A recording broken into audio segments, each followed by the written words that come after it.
Hello, everybody. I see you out there. We'll get started shortly. Just working on a few things, getting everything up and ready.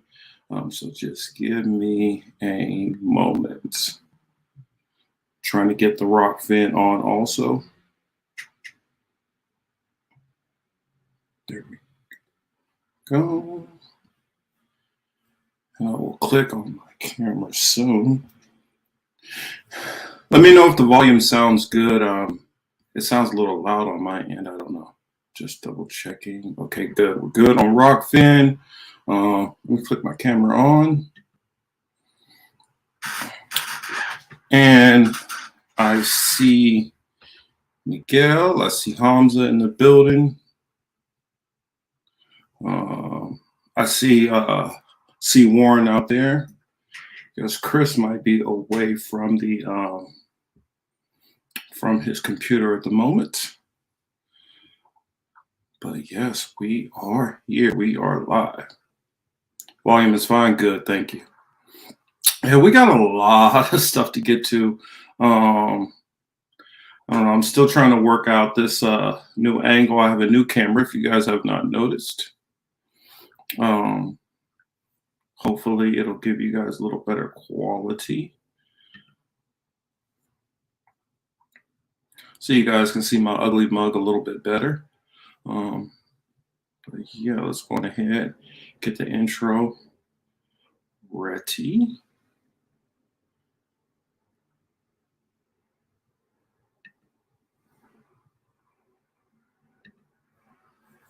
You were here because you have a question. Really get down to understanding this political matrix. Out there, the stunt double. He walked out. He's got an oximeter on his back. I'm like, you gotta keep other. Marcus said on his other show. He was like, American politics is simply pro wrestling. You became afraid of everyone because people were reporting on each other. We're living out Minority Report too as well. And you know what? You know why we know that, boss? Because we've been reporting on it. Yeah, I know. All the black people in this country be willing to take a reservation. That's what the Nation of Islam was asking for. To put a couple of clips together.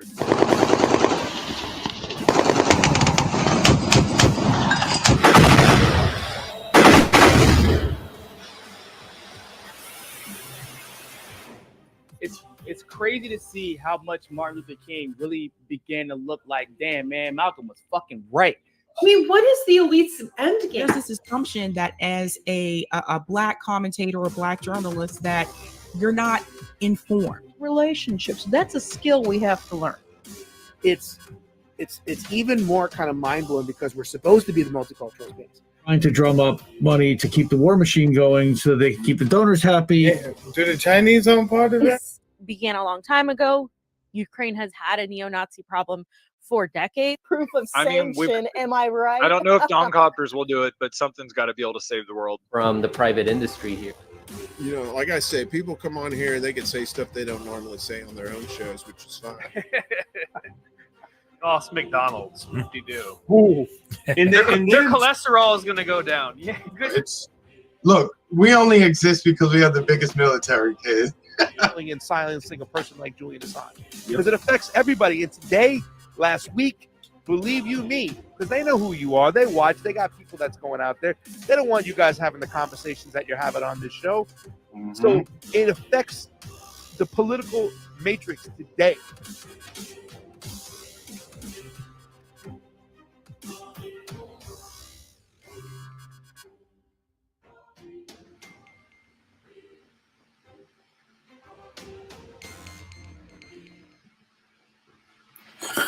All right. Hello, everybody, and welcome to the Political Matrix. I am one of your hosts, Young Morpheus, other known as Marcus Cage, and here with my brother and colleague, Mr. Cy Lawson, whenever he comes back to the computer. We got a bunch of topics to get into tonight, so figure some of the stuff we'll just have to touch and go on. And of course, our bigger stories that we'll save a little bit later, the ones which are in the title, ones like Elon Musk versus BBC. Definitely got to talk about it and give some of my thoughts on it. We got delete documents and some of the contents of the documents. And, of course, that there's been an arrest. So definitely want to talk about that. since it's been kind of the big buzz and been going around a whole lot about the Dylan Mulvaney and the whole Budweiser thing, I definitely do want to talk about that a little bit. Let me look into what else did I have, because I had so much stuff planned in here if we get to it. And I have a bunch of little short clips. Of course, we have a situation that's going on in Sudan right now that's definitely worth keeping an eye on. We got in Montana, there's a situation going on with TikTok. There's been an update on the whole Bob Lee situation. There's just been a lot going on. I figured let's start out with something a little bit fun. So I'll take you guys over here to something that I saw on my something that I just saw in my well, I didn't just see it, but beers. That's funny. So let's put this on the screen. Where did it go? So yeah, let's share this story with you all. This says from, I guess the account Say Cheese, says man throws $200K in cash out of car window onto the interstate in Oregon. Investigators say the money belonged to the man and his family. The man drained the family's shared bank account in cash and then let it fly along the freeway. I was kind of wondering, anybody heard anything about this story? I thought it was kind of interesting. I mean, though it's not super pertinent or whatever, but I just thought it was just interesting story. Say Cheese TV investigator said, okay, I already read all that part. There's Colin McCarthy and his family. Investigator said McCarthy drained the family's shared bank account in cash and then let it to fly along the freeway. There is little that police can do for the family because it was a shared account with McCarthy's name on it. McCarthy is not facing any charges. Trooper said McCarthy told them he did it because he was doing well and wanted to share the money with others. The family said, although the chances are slim, they're asking anyone who found any of the cash to return it. Oregon State Police to return it to Oregon State Police because the money is very much needed by the family. So I don't know if anybody who's sitting out there in the audience who has that kind of money, or what would you do if you guys had a shared family account and you just had all that money just fly right out of the window? Yes, Hamza, I am in South Cali. I'm in LA County. So yes, I am there. What would you guys do if that happened? Just curious. Lay your thoughts in there. Hamza says there was a slut walk in LA last week by Amber Rose and Jesse Lee Peterson interviewed them. Oh my God, where are their parents? I don't even know anything about that. Send that to me, Hamza. I know that just recently there's been like, I guess some kind of, I don't know if maybe this protest was kind of part of it, but there was a protest in the LA area, I think near the Hollywood part where somebody got hit with a car. I don't think there's any life-threatening injuries or anything, but that's just what I've heard so far. Our buddy Pacheco Roan is over here on the Rock Fan side. Glad to see you, and thank you so much for your gracious tip. We do appreciate it, and it helps me pay for new cameras and stuff like this. But that's just one of the stories that I noticed. I mean, there's just been a lot of stuff going on. I want to save some of these other ones, the Elon Musk and the leaked documents and stuff, for when Chris hops in. Just send it to me on IG. Let me check it out. Okay, what did I pop into? Oh no, something went wrong. Why did something go wrong? Stop. Oh, that's right. Come on, computer. So, Oh Lord, this is probably going to be crazy.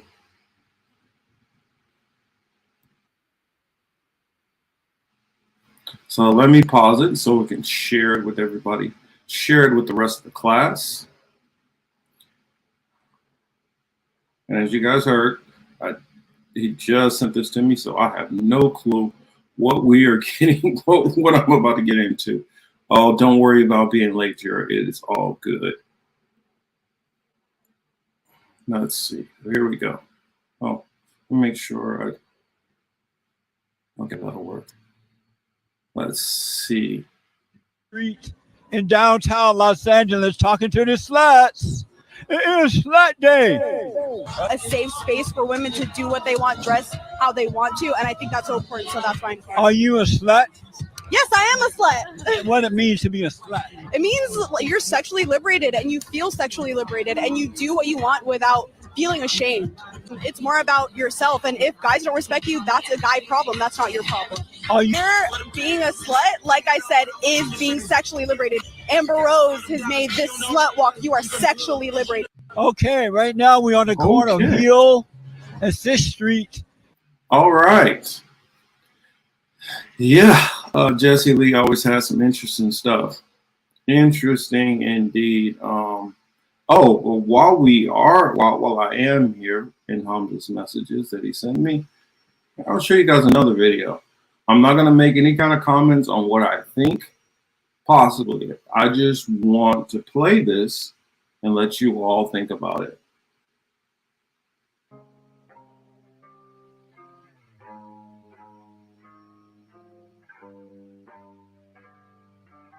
All three pharmaceutical companies was being sued by Kobe Bryant, not just because they were taking his nickname, that Mamba. This is deep.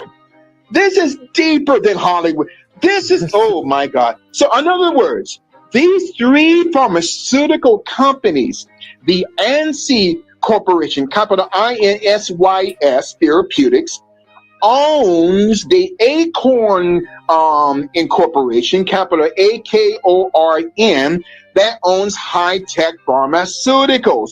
Kobe was set to go to trial the following Wednesday. Had he lived. Why? He was suing them not because of his nickname. He was suing them because he found out, brothers, that these three pharmaceutical companies, NSAID, Acorn, and High-Tech, was lacing their diet pills with opioid substances. Kobe was going to expose this. Oh my, So okay. These three pharmaceutical companies are under the umbrella of this global pharmaceutical conglomerate out of Basel, Switzerland, the Novartis Corporation, capital Novartis.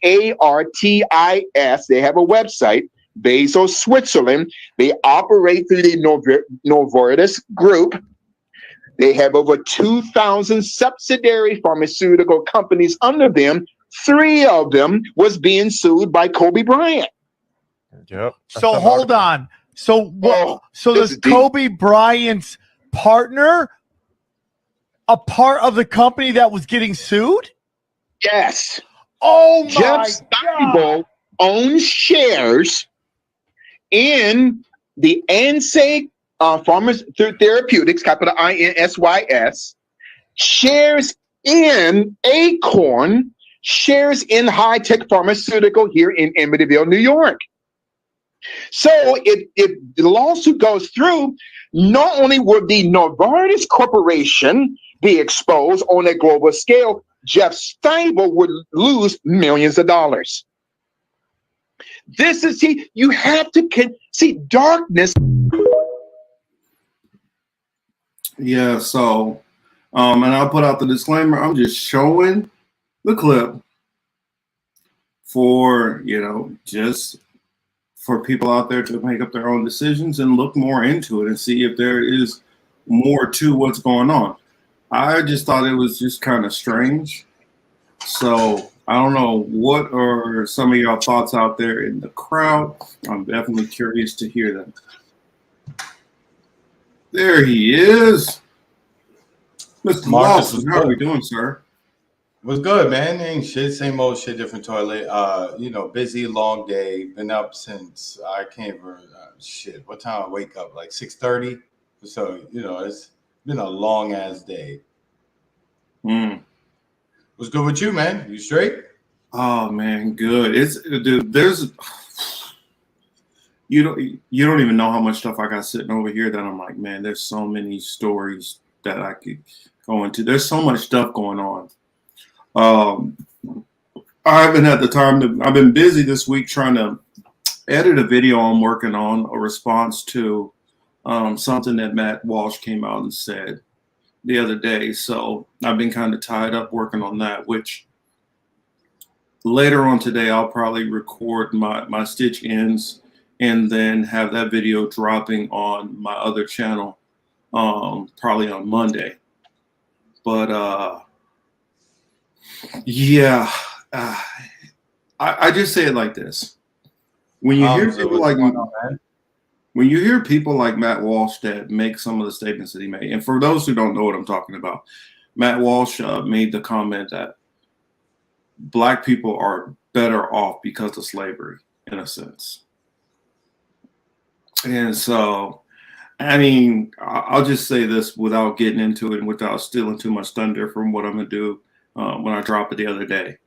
This is the reason why conservatives struggle so hard with getting anybody Black especially, to switch over and go to the left. I mean, go to the right.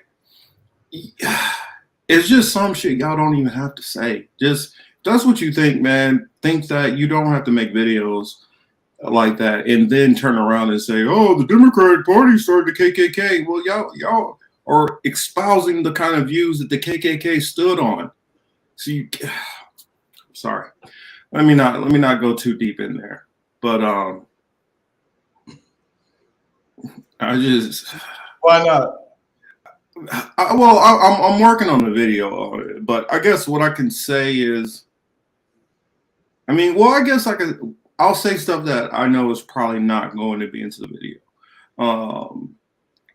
Like for instance, some of the stuff might be in the video too. The whole like I was dealing with a conservative on Twitter talking about the whole Aunt Jemima thing. And these Aunt Jemima, I don't get why people are so offended, why Black people are so offended about Aunt Jemima. You're white, of course you don't get why we would be offended. But if somebody is telling you they're offended, why come that just can't be good enough for you? If a woman was saying that I'm saying a bunch of sexist comments to her, then I'd have to actually start weighing in the comments. Am I saying something that's sexist? And probably recorrect instead of just being so hardcore on telling those people, you don't know how you feel. You don't know what's going on.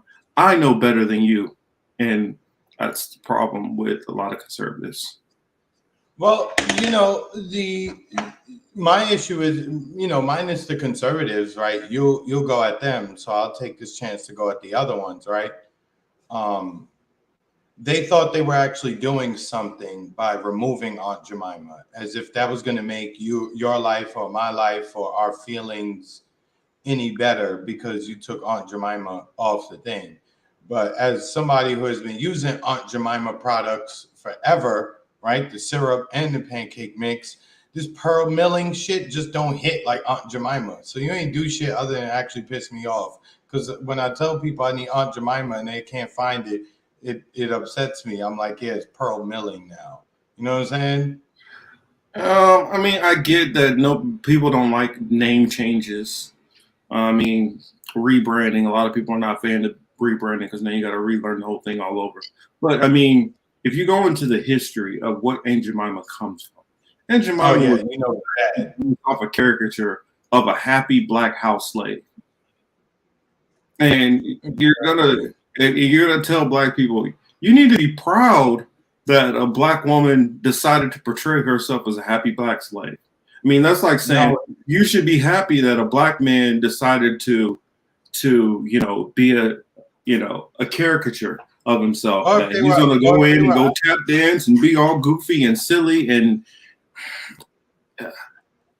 it's like the Correct. saying the blackface roles. It's like saying you need to be happy that a black person has that role instead of a white person in blackface. And it's like, no, the role is the issue in the first place. You could have made her just a black housekeeper. You could have made her just a black mom who's cooking. You did not have to make a caricature of this woman as a damn slave. Correct. And then tell us we need to be proud because a black, well, she got the first black role. I mean, and that's the same thing with the whole Uncle Ben thing and all that. It's like I look at right now, and I guess this can roll into one of the topics that I wanted to get into. I didn't put it in the title, but I definitely wanted to get into it.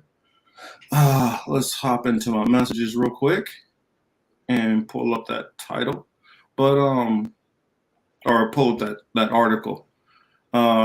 Since you're in Florida, how is it going with the whole with the flooding?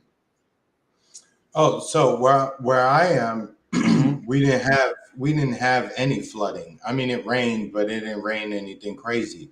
About 30 minutes south of me, Fort Lauderdale Airport. That shit was something to watch. I mean, yeah, the water was basically it was basically, how you open your door? It was at the level to where the door, when you opened it, was just above the water. Yeah, And for if you people had- that don't know, here I'm gonna put it up on the screen. Oh yeah. Like, They had to here's shut down this- the airport. The runway was flooded, literally. Yeah. Here's a quick video. And this is No, it was more of a south- concern than the flooding itself right here. Correct. Love that three-letter word, dry, Cindy. Thank you. These trucks behind me are very important to all of us. They're fuel trucks taking gas to gas stations across South Florida. The severe weather is slowing them down, so don't be surprised if your neighborhood gas station runs out. CBS News Miami's Gabrielle Arzola has what you need to know. We have seen an unprecedented amount of rain and flooding throughout the week, and it's not just affecting neighborhoods, but also your gas pumps.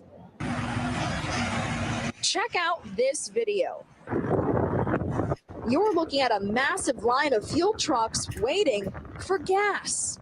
I mean, we never experienced this before.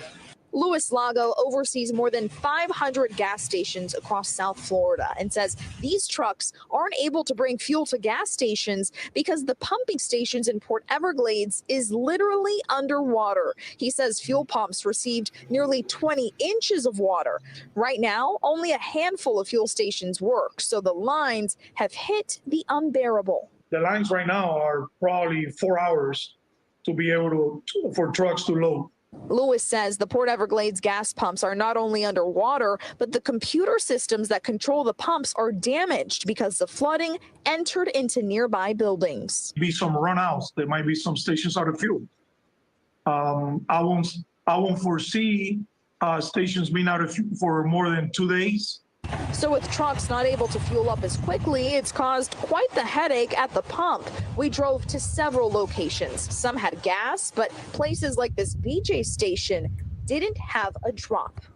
Experts say it's going to take several days for Port Everglades to be back up and running at 100%. But remember, there is no gas shortage. It's just taking a long time for gas stations to get the fuel they need because Port Everglades is still undergoing a lot of flooding. In Doral, I'm Gabrielle Arzola, CBS News. Yeah. So Doral, the city where she was reporting from, Doral, that's down in Miami-Dade County. But it was really, the crazy part is Fort Lauderdale. I had a coworker who was taking an international flight out of Fort Lauderdale from Thursday. Her flight was actually canceled out of Fort Lauderdale, and she had to catch one out of Miami. Miami was actually still okay, but Fort Lauderdale and Broward County, they were kind of messed up. Hamza, I see you when you say Pasta's in South Florida. Yeah, Pasta's down in Boca, which is like probably 15, 20 minutes from me. So, Boca's all new money Like, you know, like trust fund kid, like their grandparents had money. So these are all like the 20 some odd year olds who just got the trust fund because, you know, grandma, uncle, or daddy or mama died. And, you know, they just the most obnoxious, ignorant motherfuckers you can meet. And, you know, quite honestly, a lot of them are from New York. You know, living in South Florida as a New Yorker, living in South Florida has really made me dislike certain New Yorkers because I'm like, yo, back home, you ain't like that. I know what you mean. I know what you mean. You know, living. I know what you mean living in Florida because it was certain New Yorkers that I'd be like, y'all don't normally act like this. Y'all acting different down here. Correct. Like you recreate yourself. Like you want to make yourself seem like you are like more than what. Dude, they get snobby when they get to Florida. They all start getting snobby and like more soft. And I'm like, man, you know, in New York, if you was acting the way you act right now, your boys would be get punched in the face. You'd be like, you know what? I don't even know why I'm dealing with this kind of stuff. I'm like, you deal with way worse in New York. Shut up. But you get down there and they get comfortable. I mean, they get a little on the lazier side. Am I wrong? Yo, Hamza, come through, man. Hit me up, man. I know you probably don't chill like I do, but we can still have a good time. Pause. I don't mean nothing funny by that. I mean, yeah, I've had to get used to all this new lingo all the time. And Marcus, I'm waiting for you to bring your black ass over here too. I mean, it's coming. The trip is long coming. What do you think? What do you think of my new camera, sir? Yo, I was gonna say you looking mighty clear. I will say here, I'm gonna do a little zoom in. Yeah, you looking mighty clear, dog. Mm-hmm. Say, damn, now you can see all my, and y'all can see my grays and stuff in there. Oh yeah, but I still got you beat on that, dog. So oh yeah, you got me beat, but now y'all be able to start seeing my scars and stuff too. Oh yeah, cuts and nicks and like see well other side big dent right there in the forehead and you see all that. You know, like over there, well other side. Yo, my legs used to be so scarred. My mother used to tell me like, no, you can't wear shorts like when we go somewhere. I'm like, why? She was like, the people gonna think I'm abusing you. I used to be like, what are you talking about? Because me and my brother, we were just outside, like, you know, we was boys, you know, climbing trees, riding bikes, playing football, basketball, you know, all of it, you know. Mine is mostly from I had chicken pox real bad when I was young. Oh yeah. So I had the chicken pox marks all up and down my legs. Yo, neither of my sons had chicken pox. Yeah, they did it. Well, we better be careful. Because shingles later. Well, yeah, I had shingles. What was it? Maybe about 10, 15 years ago. Oh wow. That shit is not fun.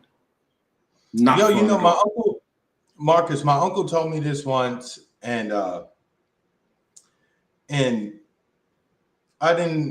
told him he's full of shit. He was like, yo, you know, while you young, you talk to your friends and your conversation is all about, yo, what we doing tonight? Where we going? Who's the girl? You know, blah, blah, blah. He said, but yo, when you get into your 40s, you start hitting up your homies like, yo, you took your meds? Yo, right? Dog, I've been hospitalized twice. Yeah. Start talking about, hey man, you got some anti-inflammatories on you? Yeah, that's what I'm saying. Yo, you got some vitamin B? Because all my different injuries that I've had and surgeries, correct, been a trip. I mean, so I got plenty of surgeries. I'll just tell y'all that from injuries that I've had. Some from sports, and I don't know. I'm pretty sure most of y'all know that I'm a disabled veteran too. So Marcus, what did you played football? What else did you play? Dude, I played everything. Okay. When I was younger, first sport I played was baseball. I started off as a left fielder and center fielder, and then I started playing basketball. What did you when you played baseball? What did you bat? What position? When I bat, like Are you talking about like lineup wise? Yeah. Like third or fourth. Okay. Yeah, I was either lead off, third, and then sometimes I was clean up. Yeah, I was a lot of times third or fourth because I was pretty decent power hitter. The only thing I couldn't do in baseball was pitch. I couldn't pitch, but I'm no pitcher either. And then once I got older, I started playing first base. Got you. See, I could play any infield, outfield. I could even catch, but pitching, that was just like, that was And tough. then basketball, I played everything from center to guard. Played every position. Yeah. It just depends on where you are, when you are. You know what I'm saying? Sometimes you're the tallest, and then you go around somebody else, and you're the shortest. Yeah, so basketball varies. Yeah, and then speaking of which, course, I boxed also. Nice. Wrestling. I ran track, and I was captain of the tennis team too. Oh shit, yo, we had for those who don't know, I coach a 7th and 8th grade basketball team here, right? So we're in AAU. It's like a league. Oh yeah, I played AAU most of them. Shoot, played a lot of AAU ball. So we lost 2 games today. The first game, the referee was crazy. Like our starting 5, 1 fouled out, and the other 4 all had 4 fouls. That referee just seemed like he just found a whistle for the first time in his life, right? And he was just going ham with it. And then the second game, I swear they must have thought it was Thanksgiving, and they just kept giving turnovers, right? They were just giving shit away. I was like, are those your boyfriends on the other side? Because y'all keep giving them gifts. Like, I didn't understand. But you know what? In fairness, these are some horny little boys, and there was a lot of girls in the gym today. I don't know where they came from. People must have brought their sisters and cousins, but there's a lot of girls, and these little boys kept looking at the girls today. So I had to also coach against that too. Mm-mm-mm. I ain't gonna lie, some of the mamas was aight too.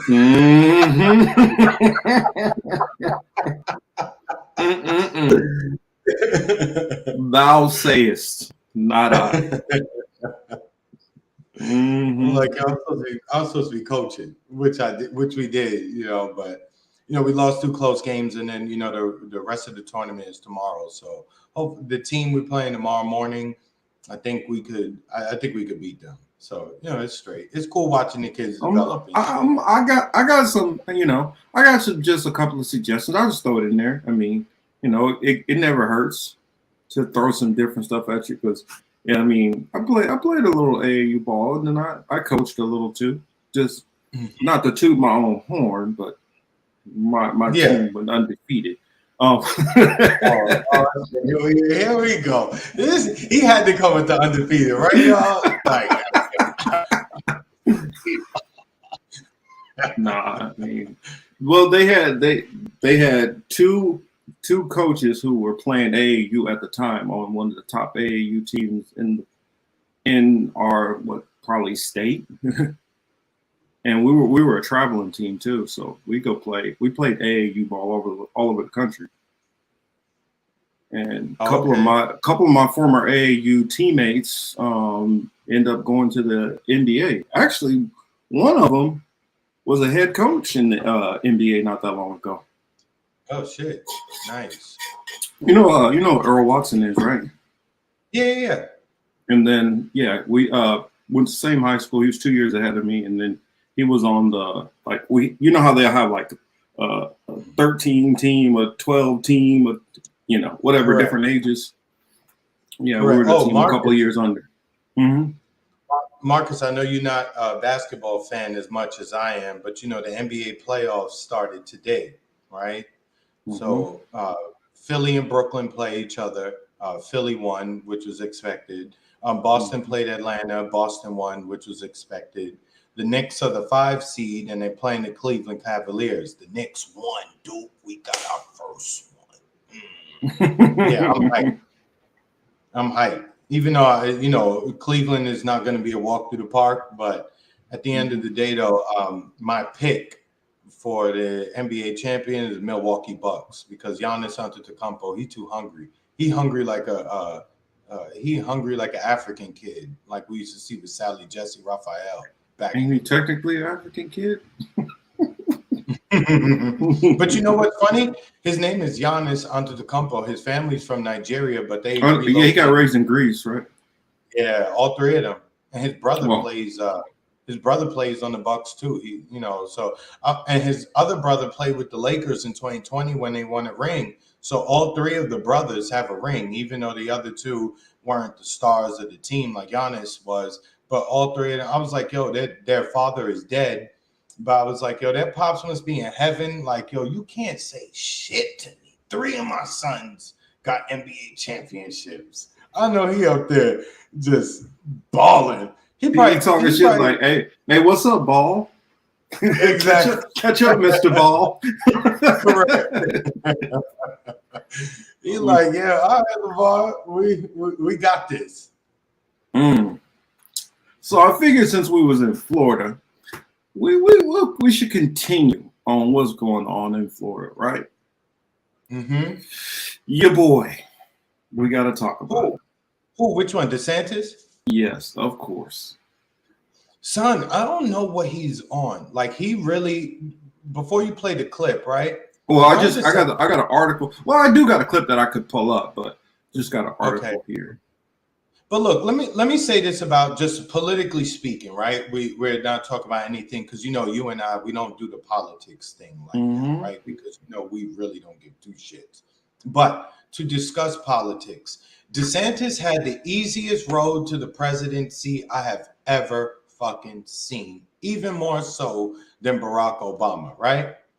This dude just continues to give Democrats fuel to want to come out to vote against him. Because as we've discussed before when talking politics, right?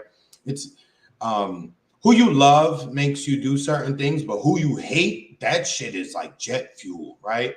So while people before didn't hate DeSantis, but now I'm getting texts from people who don't even live in Florida telling me I should have read the story first and then give it, because trust me, it's gonna give more reason. If people ain't seen this, they'll get where you coming from. So with that being said, he's continued to allow the Florida legislature to put things on his desk because he's not calling for this. It is this is the other thing that's weird, right? For the people who don't live in Florida, you have to understand. Get Miami, Tampa, Orlando, Jacksonville out of your head, right? Get those cities out of your head. The rest of Florida is blood red by the political definitions of what red and blue are. They blood red, right? And that is, I mean, look, between Tampa, Tampa, South Florida, and like Orlando, that covers a lot of people in the state, right? However, the rest of the state, and regardless of how small it is, you know how these districts and things are drawn and shit like that. One district with 50,000 people can probably hold as much weight as a district with like 700,000 people, the way the shit is split, right? So with that being said, Florida is really blood red, very conservative. And the fact that DeSantis continues to entertain this shit instead of telling the legislature, yo, chill. I've got bigger plans. We can do all this when I become president, but let's just chill. Let's not focus on this. Let's stick to the economic shit and now we're in the umbrella of COVID, right? So everybody just follow me, please. I'm sorry to be long-winded. But I love all the commentary. I'll just throw this in here real quick. We're kind of talking. The new thing that he did is this: Florida Governor DeSantis signs bill banning most abortions after 6 weeks. But yeah, I just wanted to kind of. This is the new thing that he's did. So yeah, go ahead. No, I was going to tell you. I'll keep going, but just pull up the article in the meantime because we can just go through some of the bullet points in it. Oh, I mean that's pretty much it. Self-explanatory, right? Oh, Marcus. Oh, okay. So anyway, DeSantis continues to allow the Florida legislature to force him to do a whole bunch of dumb shit that he shouldn't even be doing. Again, I'm just speaking from a political standpoint, right? I'm putting my political advisor hat on. If I was trying to advise dude, who wants to be president, yo, dog, don't touch this. You don't got to do all this. Certain things, yes. The don't say gay shit, he really didn't have to mess with it, but he just said, look, we're just going to not allow sexual discussions for kids in kindergarten to third grade. From 4th to 12th, do your thing, obviously with parental consent. Cool. Obviously, people, look how they took that and twisted that into the fact that we call it don't say gay really just goes to show that the fucking liberals are just the same as the fucking conservatives. All right, they're really what I would actually say is what he's doing is the same thing. Like, I honestly want to ask conservatives, like, are y'all trying to lose? Oh, almost knocked my camera over. Light over. I'm like, are y'all, is y'all goal to put the Democrats back in the office? Because,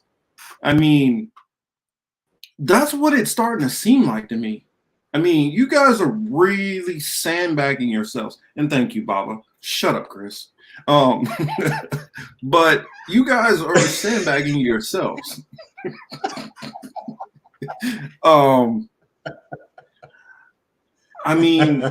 Think about this. Go back to, what was his name? I'm trying to think. Skeletor, who used to be the governor. You know what I'm talking about, Mr. Rick that could be my signature. You know what I'm talking about. I can't remember his name. Rick Scott, yes. Rick dumbass Scott. Mitch McConnell was like, hey, our agenda, just let this shit cool. Keep your mouth shut. And he's like, hey, I want to do this and I want to do that. No, people are like, whoa, ooh, no, no. That's the thing about it, Republicans. My advice to you. I'm gonna look you guys in the camera and give you guys not a stern talk to, but I'm gonna just give you some advice. Let me put it on myself for a moment. Republicans, this is my advice to you, conservatives. If you really want to win, Biden is so horrible right now. And the stuff the Democrats are doing is so horrible right now. All you have to do is shh. None of the values, none of the stuff that you guys are pushing legislatively are going to help you with anybody outside of the people who already support you. You're not gaining anybody extra with the stuff that you guys are proposing. Zero. Nobody. All you're doing is making people who might be on the left or independents say, you know what? They're not Biden, so maybe I can go for them. But you guys are literally making people like, damn, they're bad. You guys are bad. We might as well just stay the fuck home. That's what you guys are doing. Just learn to, if a drunk is falling down, let him fall. Don't try to grab him on the way and fall with him. This is what you guys are doing as a party. There we go. So I just want to say that this is what they're doing as a party. You guys are literally fucking up a victory that you have. Biden is horrible. Biden is literally leading us to World War III, and everybody sees it. And what you guys are doing is like, hey, we're horrible too. We're bad too. Hey, we can piss you guys off just as much. And it's like, what are you doing? Damn, Marcus, I'm trying to hold on to like both of my thoughts because I got two based off what you said. No, go on ahead. No. I want to finish up on what you were saying because you made a great point, right? One, they really are snatching. What is it? What do they say? Snatching victory from the jaws of defeat. Right. So that's the one. Or no, snatching. Was defeat from the jaws of victory. Wait, exactly. Yeah, whatever it is, y'all know. Whatever. Anyway, the second part is this is when I always have to say, and I'm sorry guys for repeating myself, but this is when I say this is a recruiting tool. This is when I say that they're all on the same team because all you're doing is, Marcus, you ain't gotta give me the close up. I like it though. I'm good. Don't do that.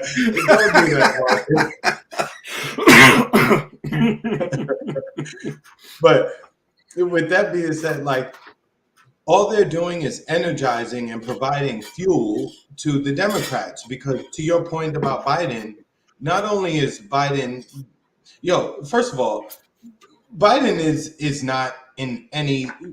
Biden probably doesn't even control his bowel movements. Oh no, that's what them astronaut diapers are for. Yeah, correct. No, he got no. Depends cannot depend on what he has coming out. You know, all the meds they have. I'm done. Goodbye, y'all. I'm out. It was nice. I'm Man, done. you know the meds that they got him on, man. He probably all messed up. I don't know, for those who know about Christian Johnson, he's like, oh, my stomach's bubbling. Lord have mercy. that's what be going on with Biden. I mean, the dude literally came out and said he about to lick the world. Yo, I mean, what you know do you what's do funny? with that? You know, and I want to touch on this later, Marcus. But you know what? Yeah. All the shit about the Dalai Lama last week, when I saw that, I said, "Damn, you know what? That could have been Joe Biden just as easily." Hey, give him some time. Give him some time. Give him some time. Depends. Just give him some time. And people try to say, you know what? I don't know if that's Alice. Yeah, I know she's super loud in the background.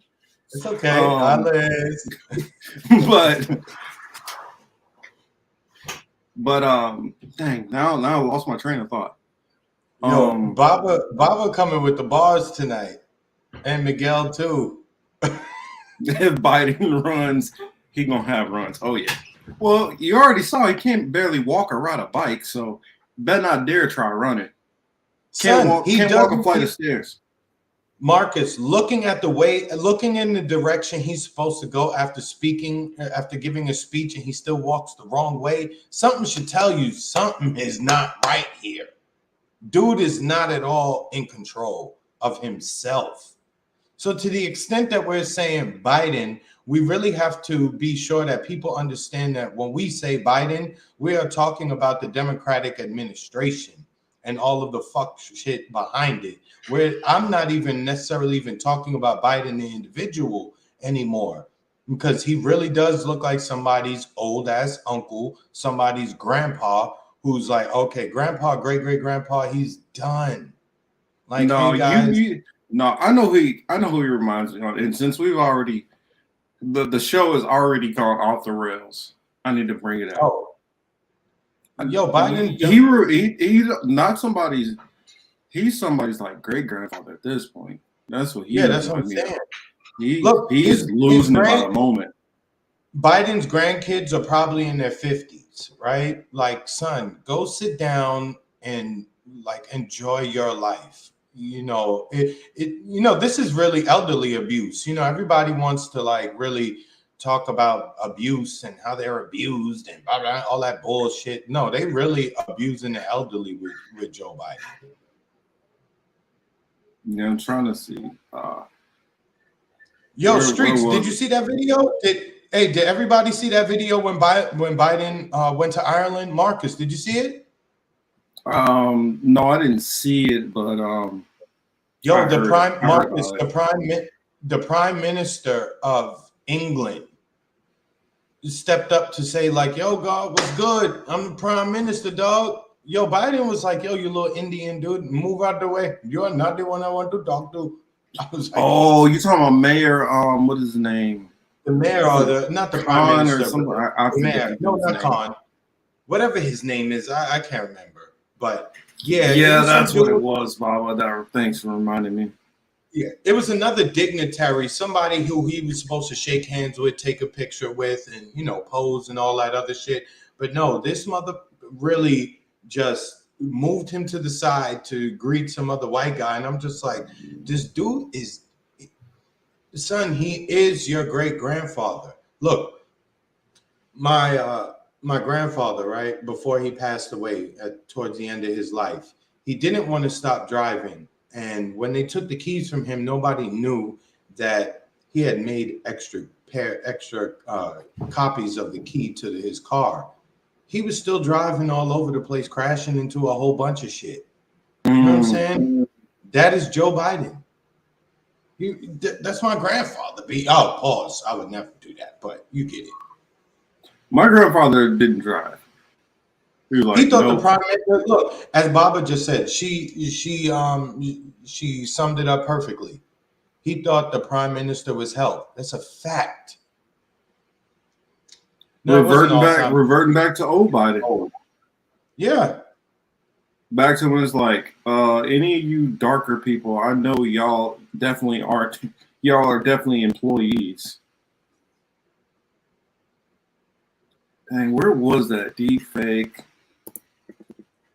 I want to see it now. You remember, Chris? I know Baba, but she remember. There it is. There it is. This is who he reminds me of at this point. Completely. This is who he reminds me of. If y'all haven't seen this before, then this is gonna be a treat. If you have seen it, just sit back and enjoy. This is where Joe Biden is now.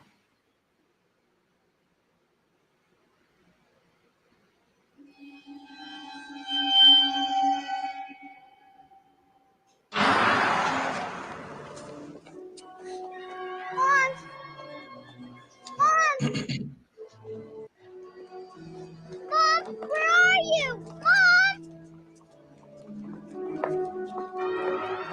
Fitting, it would be a little kid running from him. Mom! Robbie! Mom!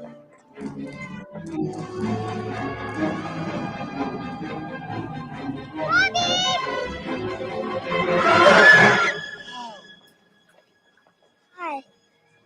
Are you lost, sweetheart? Are you afraid, honey?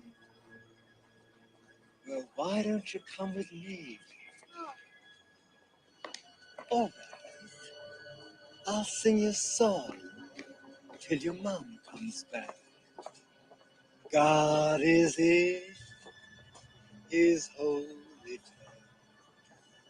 temple. Earthly thoughts be silent now.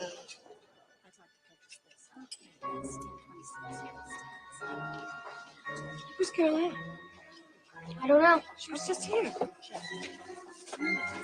Caroline? Baby?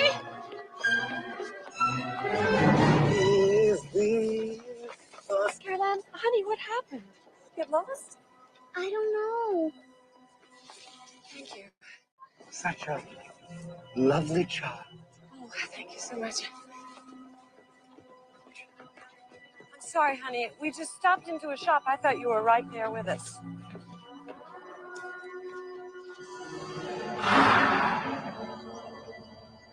Honey, what is it? Mom, I want to go home. Yeah, that's your boy right there. That's your boy. Joseph Robinette Biden. Your son's name is Robinette. Yes, Robinette, for real. Robinette. Yeah, there's something wrong there. I mean, there's something wrong with his parents, obviously. Facts. I mean, who the hell names a boy Robinette? But that's another thing. Oh yeah. So back talking about so y'all got this crazy ass dude who literally he already started off Biden. Let's deal with Biden real quick. And I'm still talking to conservatives. I don't know. Should I go back to the zoom in? Maybe I should. That way I can remember to clip it. I'm gonna go zoom in. One more again. So Republicans already had Biden. You already had him pissing off the black community. I mean, this is probably the most pissed off the black community he's been at the Democratic Party. You already had that going. You already had the brown community, the Hispanics and Latinos, already getting more and more pissed off with Biden. And some of them are up for grabs for the Republican Party. You already have all that going for you. Then you had the COVID policies, which pissed off a lot more black and brown people. Then, I'm not necessarily saying how the election went or not, because I know how YouTube is. But you have people who have doubts about the credibility of the election. So that's another thing, leaning in favor of the right and conservatives. Then let's add on top of that, then you had the way he handled COVID lockdowns and all that. All these things are making a perfect storm against. And then even when the Republicans decided to go for the, overturning Roe versus Wade, which I felt like, why don't you wait until you get your power if you're going to do that? Because for me, I do have the way that I would lean politically, and I do have what things I would support. But since I don't believe in this system at all, I leave it up to y'all. Y'all fight it out. Republicans, Democrats, conservatives, whatever. Y'all figure this shit out, because I know whatever I say don't matter any damn way. I'm just giving advice at this point. So you have all that going on. You guys could have just waited and held it for the Roe versus Wade, because you still could have got that anyway. So you have them already pissed off because another thing, the judges things. You felt like they should have pushed harder on the judges. So the Democratic Party, they did not want Biden. And by the way things went with Bernie, whether you're in the camp of people feeling like Bernie is a sheep herder and you've lost faith in the system completely, or you're in the camp of feeling like Bernie got screwed over, that's even more ammunition against the Democratic Party. But still, with all of these things stacked up, you guys push further and further and further with all the cultural shit. When all you got to do is step back and not say a damn word and let Biden keep screwing up. And so, hey, if conservatives, if you guys end up losing, it will be your own damn fault, because right now is the perfect opportunity for you guys to just zip it, just be quiet. You stay off the Aunt Jemima stuff, the Uncle Ben, the hardcore, oh, I'm against the critical race theory and woke mobs, and just shut up. Just be quiet for a little bit. Then you have the whole Ukraine stuff. That's pissing off a whole nother section also. Then you have pushing towards World War III. You have all these things. All you got to do is sit back and not say a damn word. But what do you guys do? Just keep running your mouth and be like, you know what? That's right. I forgot. They're assholes. That's why we don't fuck with them. Oh, they want to push on critical race theory. Oh, that they're big against slavery is good now. In which I've heard most of them say that. I heard, what's his name, Michael Knowles, say, white people aren't racist at all. You guys push, there's no systemic racism. There's no nothing. And then you push up people like Jesse Lee Peterson. Republicans, just learn to be quiet and take a victory when you have it. When I was married, I used to tell my stepsons all the time, your mom just barks. There's no punishment. There's no follow through behind anything. She's going to run her mouth. But if you say anything back, you're going to turn that fucking argument and that yelling into an extra 30 minutes to an hour. Just sit there like, and then you're still going to go out and do whatever the hell you want to, because she's not going to enforce anything. But by running your mouth longer and longer and longer, you string things out. Republicans doing the same thing. Just learn to shut up and take a W. And then once you get into power, do all the heinous shit that you want to do. Sorry, my rant is over. And quit talking shit, Chris. No, that was good. I'm gonna clap for you. No, that was good. I mean, Marcus, look, I pretty much agree with everything you said. The Republicans can, this again, in the political realm, and we think this whole shit is fake and phony and not what it is. Votes don't matter, etc., etc. But we'll step outside of the matrix. Well, actually, we'll step into the matrix, right? And shout out to Gregory Walker over there. What's up on the rock inside? Oh, okay. Oh shit, I didn't even log in there. For the Rockfin folks, what's good, man? Sorry I didn't log in yet. Yeah, he was saying anyone says Jim Crow Joe fucks kids is a white supremacist.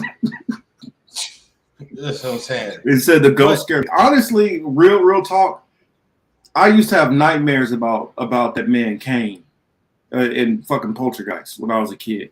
I remember seeing that shit. That shit used to give me fucking nightmares.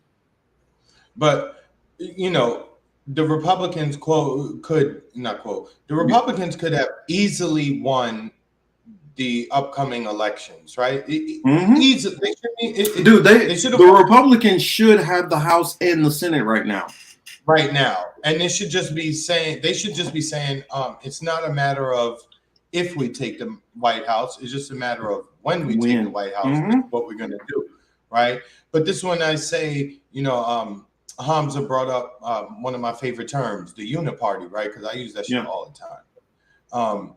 With that being said, again, that's why I just say a lot of this shit is a recruitment tool, because it's like, yo, why are you punching down to get these people worked up?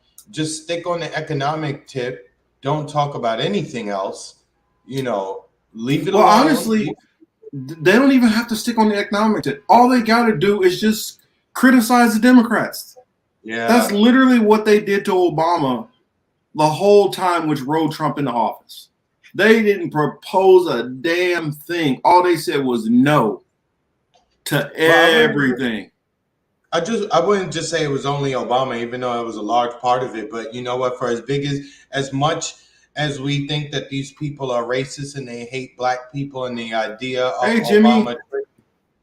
Hey, Jimmy, what's up? To the extent that people were triggered by Obama and shit like that, and these people are racist and they hate black people, blah, blah, blah, blah, blah, bullshit. You know what? Them people hate the Clintons more.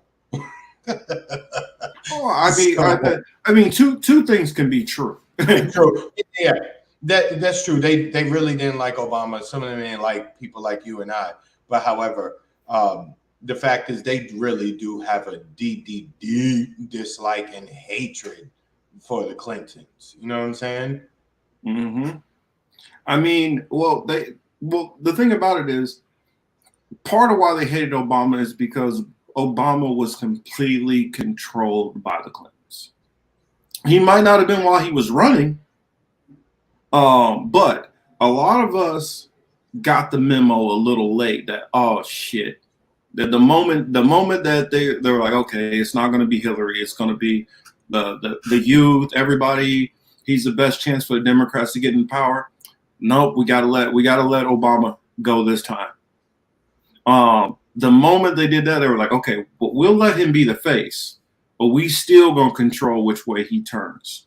That's the reason why, even though Obama went in the office, you basically saw Hillary's policies. Yeah, I mean, not just that, but even when we go down to the cabinet and we realize that, you know, Citigroup selected his entire cabinet. I mean, that should just told us off the top, right? Mm-hmm. And if you need it further, see, it's just like getting into a relationship with somebody. They show you the red flags and shit like that, and then you just kind of like, well, you know, I really like this person. I want to see where it's going. You know what I'm saying? But then they continue showing these red flags. They call people soul brothers and sisters and shit. And you like, wait, how could you identify with something so fucking foul and fucked up? You know what I'm saying? That should tell you who and what they are. You know what I mean? And then you should just stay the fuck away from them. And, you know, Obama, we had the first thing with Citibank. Then the next thing was even during the healthcare debate, right? Well, not even debate, because it wasn't debate. During the lead up to the passage of the Affordable Care Act, right? Off top, what Obama say? Yo, the public option be, nah, that shit dead. We ain't doing that shit, and we ain't doing single payer, and we not like so. What was that? Somebody who said that over on Rockfin? Like Gregory said, Romney Care, which got turned into Obamacare. Yeah, I mean, they took Romney's plan in Massachusetts. You know, ironically, I was living in Massachusetts at the time that plan was enacted, right? Mm-hmm. with that being said, I'll be honest, I wasn't really into Massachusetts politics like that at that time. But I just remember seeing it on the news and shit like that. I didn't think nothing of it. Actually, I was like, oh, okay, it's kind of cool. People get, access to healthcare. But again, I was a much younger person. I didn't look at the finer details Well, to understand the nuances. Well, I support it. I put it this way: in an ideal world, I would support Medicare for all. But since I know who's in charge of it and I know what will come with it, I can't do it. For instance, if Medicare for all was in effect right now, they could have said, all right, if you don't want to get the jab, then you don't get any of your other stuff. So say, for instance, if you had certain medications or you were getting cancer treatments or whatever, they would have made it mandatory for you to have to do it. Or you're opting out of getting your Medicare. And that's one of the issues with it. If it come down the road where, well, I'm not going to say if, I'm saying when it comes down the road where it's about microchipping people, whether it's in the hand or whether it's brain link, which get put on, if there's a contract which gets put into place and that's part of the contract for Medicare, then you got to do that too. And that's my only issue with it. Now you're gonna be forced to do a whole bunch of shit that you didn't necessarily agree to. And I mean, even one to agree to, right? Yeah, and when it comes down to it, like what Chris said, what Chris talks about a lot of times, and what I've heard other people talk about, if you start eating a lot healthier and we start purging some of this stuff out of our diets, we can be healthier. And a lot of these different ailments will go away with, the natural remedies. Now, it's not going to be like, okay, go out there and go eat a beet and then some elderberries and this, and in an hour, it's going to cure all your things. But if you start a consistent diet of these types of things and start weeding out, processed cookies and sugars and cakes and all that stuff, if you stop, whatever, drinking, 30-ounce drinks of Coke, 3 times a day. If you stop going to McDonald's every 5 minutes and all this fast food and a lot of these things, if you start weeding that stuff out of your diet and start, having like a lot of greens and vegetables and carrots and putting more stuff like, what is it? What's that orange stuff? I can't remember what it's called. Damn, I'm blanking on it, but it's like a orange kind of powder. It basically has no flavor, but it's good for it's a good antioxidant.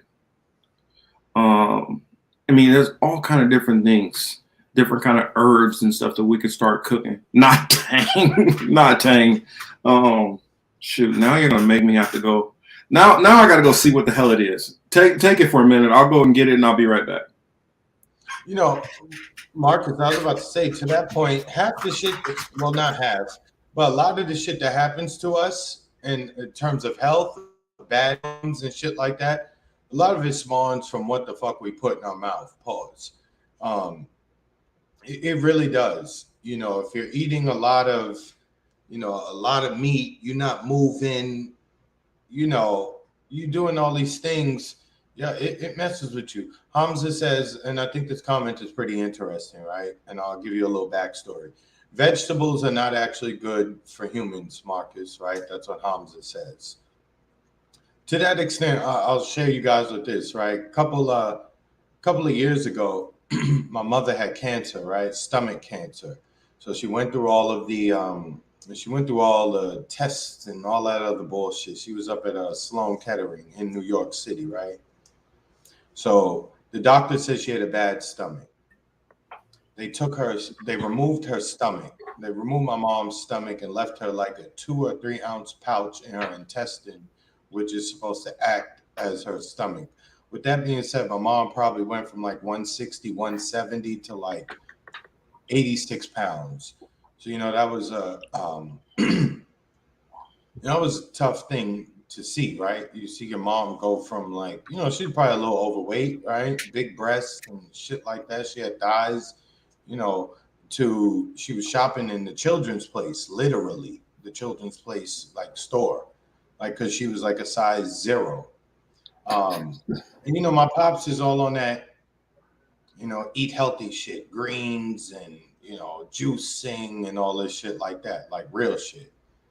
So my pops was feeding her all this green shit, was causing so much pain, in, out, you know, messed up, a lot of pain and all that other shit. She went to a nutritionist. He was like, well, oh yeah, damn, we kind of forgot you don't have the stomach to process all this, and all the greens is fucking you up. So you just kind of have to eat whatever doesn't hurt you. But you cannot be on some wheatgrass and, you know, this and that, because she didn't have the stomach to process it. So with that being said, everybody has different issues and things like that. You know, so when the vegans and the, you know, yeah, I'm not saying everybody needs to become a vegan. Yeah. No, not you. I know not you, Marcus. But when people like start going in about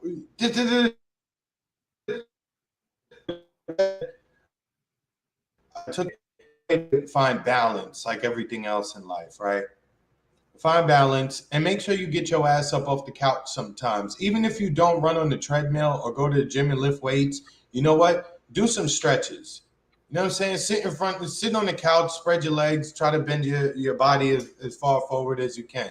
Try to touch your toes. You know what I'm saying? Cross your ankles, bend over, touch your toes, stretch your arms. Do some shit like that. Something, anything. You know what I mean? Yeah. Because the secondary life I was going to throw in to sickness. I was going to throw in it. Figure out what your body needs first. Your body might need fish oils. You might need to eat more fish.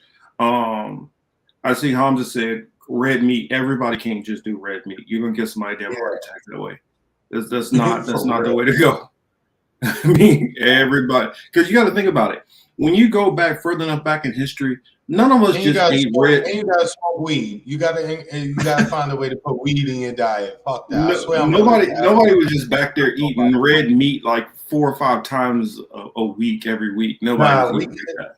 Especially as black folk, we can't do that. Yeah, it was turmeric. What I'm talking about, and turmeric is healthy. I don't know where you're getting that study. But oh no, all my people we've been using turmeric in food from the time I was a kid. You know what I'm saying? So yeah, it is good for you to mix some of that in, and just like some flaxseed oils and all that, and just experiment with some of those different things and see what works for your body. For instance, like I know some people can diet and lose weight if they gain a lot of weight. Some people just exercise and it'll work. So I mean, everybody's body's a little different. Marcus, you know what too? You know, the way that they've been marketing this has been wrong. Hey, you need to be healthy. Hey, you need to take care of yourself. No. You appeal to like, how shall we say? You appeal to the part of people's personalities that they don't show. Hey guys, eat healthy. You know what? Your dick gonna work better. Like for instance, I know of a supplement, and you know, if you're talking about that area, I know of a natural supplement people can get that will help in that area. But here's the thing: you got to make sure you check the expiration date on that shit. Oh, but we're not talking about the pill or the gas station pill. You know, not those pills. It's don't leave that shit alone. And Bob is right. Researchers aim to develop edible plant-based mRNA vaccines. Yeah, I mean, when it comes down to it, in the end, a lot of the stuff which they're doing is trying to get you one way or another. I mean, you got to factor in also just how many just toxins are in the air, just in general. Marcus, we were hunters back in the day and only ate meat. That's not true. We didn't only eat red meat. That's not true. Yo, streets kill me, dog. I'm dead. Damn. Damn. Streets, I'm dead. I need vagina power. Oh Lord, what is going on with this chat tonight? What is going on? His need to be broke, and she needs power to hers. What is going on here?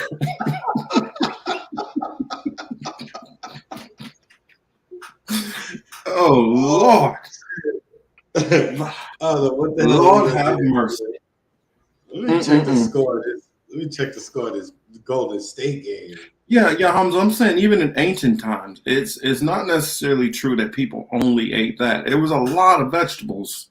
I mean, people grew. They had farms. They had farms, my brother.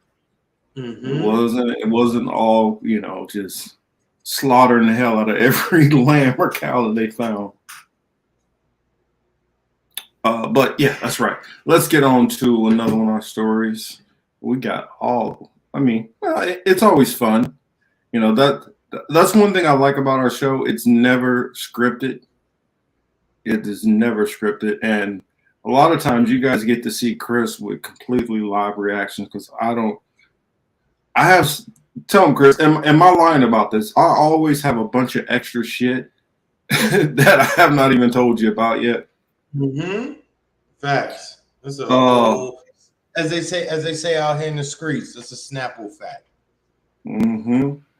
Yeah, the Dilly Llama. Well, what I think is honestly with him, he probably doing that shit behind closed doors, and he's been so comfortable getting away so long. He's just starting to, maybe he's slipping a little bit and doing the shit out in public. Yeah, speaking of nasty shit, I see Hamza really wants us to go in on the Dalai Lama, and I'm okay with that because I want to go on his bitch ass too. Yeah, go in on him, and I'm gonna load up a couple of stories. Yo, look, you say a lot of things to women, right? When you're in that, situation, right? You talk your shit, right? When you're in an intimate setting with a woman, right? Where the fuck do you get off talking to a little kid like you'd be talking to a grown woman, right? Not that I would say what he said, but just the fact that this dude already, just the fact that he did this shit on camera in front of everybody and none of the advisors, there's not a single person in there who was like, yo, let me cut the feed, pull the plug, yo, let me just electrocute myself, pour water on the socket, something.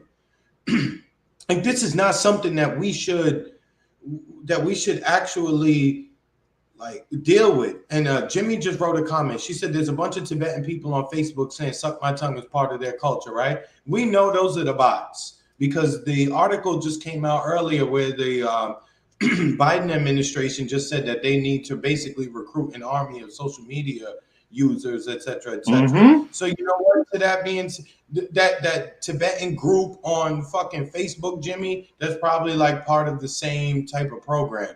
Because, but I'll ask this question too. Just want to throw this in there. If that's part of the culture, why has nobody ever heard this before? Thank you. And all of us, yo, we watch. He ain't sucking on nobody else's tongue in public. Yo, Marcus, they forgetting. A whole nigga went to Tibet in The Golden Child. Ain't nobody told Eddie Murphy to suck their tongue. I would have thought that would have been somewhere in the movie, right? That would have been somewhere in the movie. Eddie would have been like, "What? What the hell are you talking about? Suck your tongue? Like what? I don't." You know what I'm saying? Arsenio would have popped out and been like, "Nah, son, we don't do that here."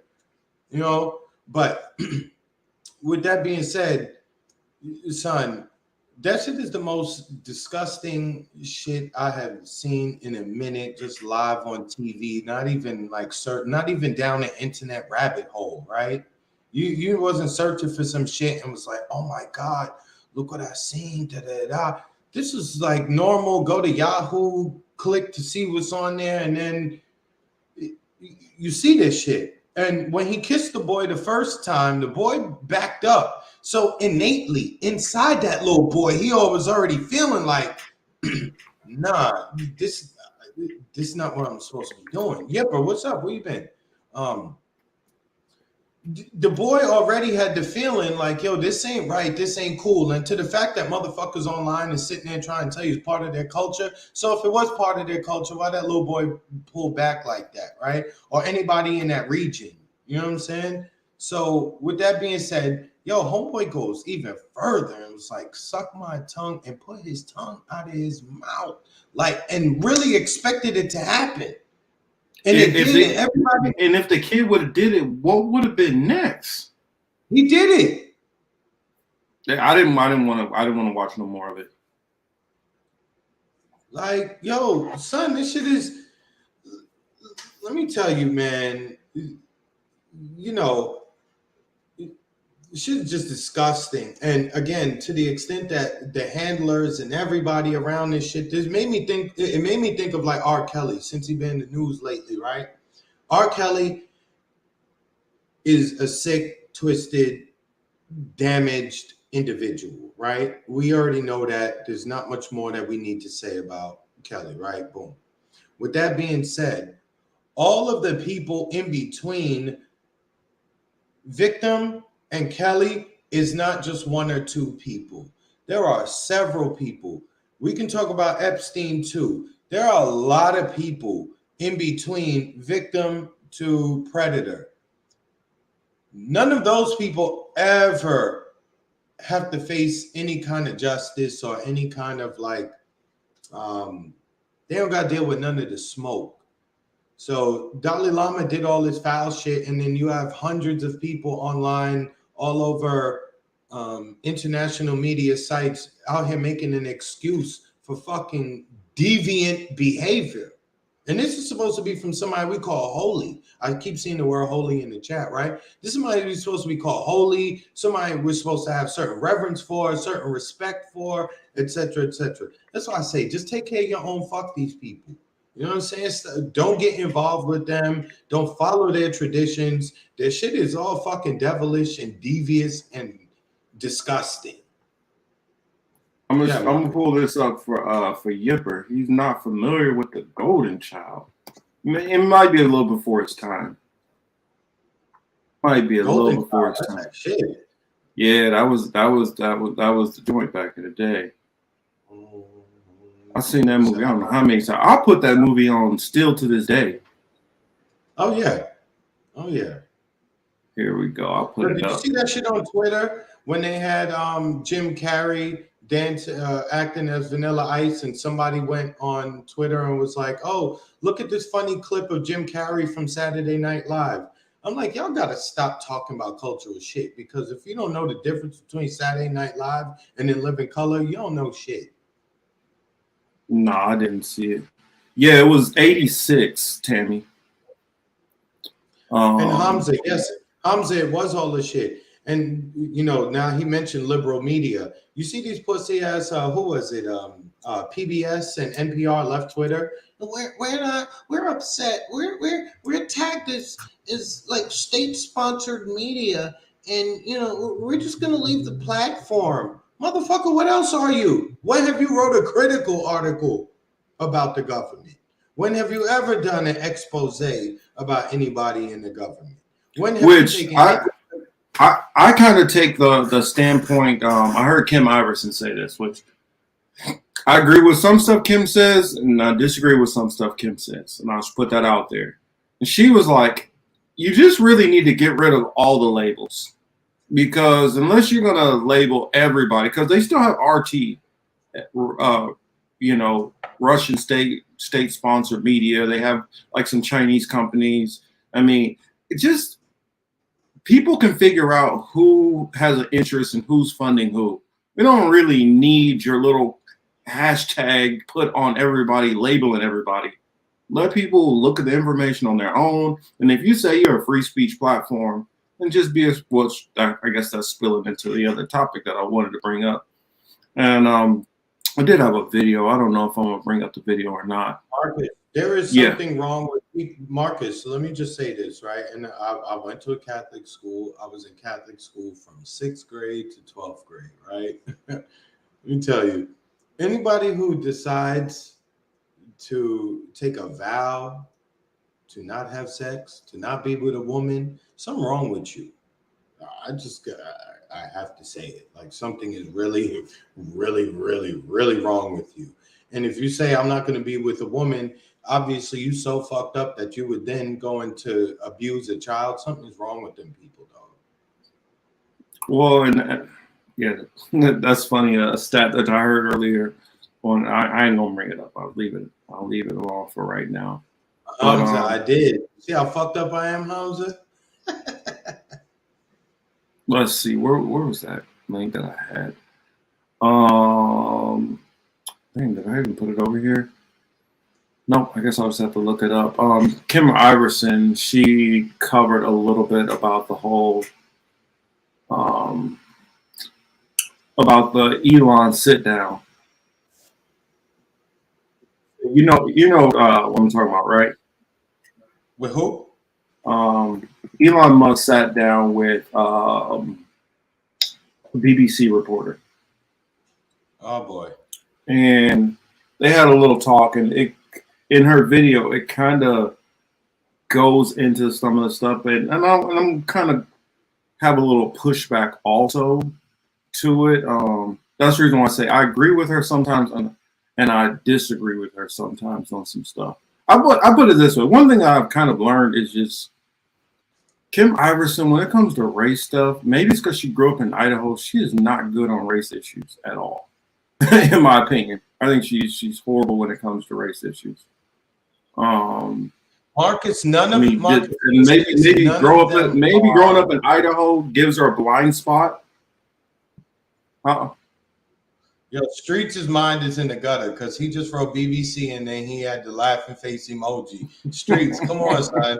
Oh, you know we not talking about that shit. If we say BBC, it's the British Broadcasting Corporation. All right, so there's nothing else. Street. So let's see. Let me skip forward a little bit. I'm not gonna play the whole thing of this, of course. But, see, yeah, bro. I said the same thing, yeah, bro. But this is what it was talking about, that because I did want to bring this up. Her point that she brought up about BBC, NPR, government-funded media on all of this stuff. And I mean, that used to mean something, but when you start putting it on everything, it kind of really strips away the meaning of it. Voice of America, for instance, a difference between all the rest of these is Voice of America, a lot of their content is definitely curated through like the American government. BBC, it does get some funding from the government, but the government is not literally coming down there and editorializing them to say what they're saying. They just have people who are more liberal minded who own the company. The same thing with NPR, the same thing with PBS. Do they get money from the government? Yes. Is the government literally telling them what to do? No. I mean, I would say the New York Post, I would say CNN, all that stuff is more government funding than NPR, PBS is. And that's what I'm saying. If you're going to start labeling everything government funded, then every news organization, just start putting all of them as government funded. I mean, it literally waters down the term when you start labeling it that way. That's my opinion on it. It kind of waters it down when you do that. And I agree with her on that point. But let's skip ahead a little bit to the actual meeting. Here it is. Well, I don't want to do the whole thing. Marcus, I'm gonna run to the kitchen real quick. Go ahead. Okay, here we go. A reaction, something that may include something that is slightly racist or slightly sexist, those kinds of things. So you think if something is slightly sexist, it should be banned? No, is that what you're saying? I'm not saying anything. I'm saying. Well, I'm just curious. I'm trying to understand what you mean by hateful content. And I'm asking for specific examples. And you just said that if something is slightly sexist, that's hateful content. Does that mean that? And the reason why I wanted to bring up this video in particular, because, and I guess I could back it up a little bit. The reporter was saying that he's noticed kind of since Elon has taken over that he's noticed a little bit more hateful content. on the platform, whether that falls under sexism, racism, different things like that. Now what Elon started doing is he started twisting his words a little bit and conflating it between you're saying that that it is necessarily that it's hateful because I'm saying that I've seen more racist or more racial content, that it's saying that everything is hate content. It's not. He's not really quite saying that. Let me just take it back with you guys here. Or hateful. What do you mean to describe a hateful thing? Yeah, I mean, you know, just content. You use Twitter, right? Do you see a rise in hate speech? I mean, just a personal anecdote. Like, what do you? I don't. Personally, my For You, I would see I get more of that kind of content. Yeah, personally, but. And the reason why I would agree with what he's saying is because in my For You, I literally see most of my stuff up until recently having to do with some kind of racial tone in all of the stories. I literally just had to put, let me see if I can find it. I'll find it on my phone real quick and show you guys. I literally just filed a report on somebody on Twitter because the whole platform was literally nothing but racist content. And so since he's taken over, I can definitely say, yes, I have seen an uptick in racial content on the platform. Now, for him to try to say, oh, well, that's not what the case is. Oh, perfect example. Let me go back to that. But Marcus, let me ask you, to the extent that you say seeing more racial content, right? I'm seeing more racial content too, but it's not necessarily negative racial content. No, I've been seeing negative.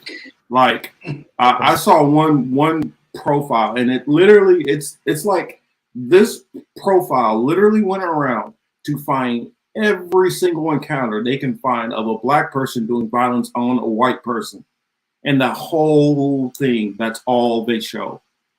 And I'm finding more and more channels, I mean, not necessarily channels, but more and more pages on Twitter that's literally all it's doing. So it's giving the narrative that there's a whole lot of black violence against white people going on.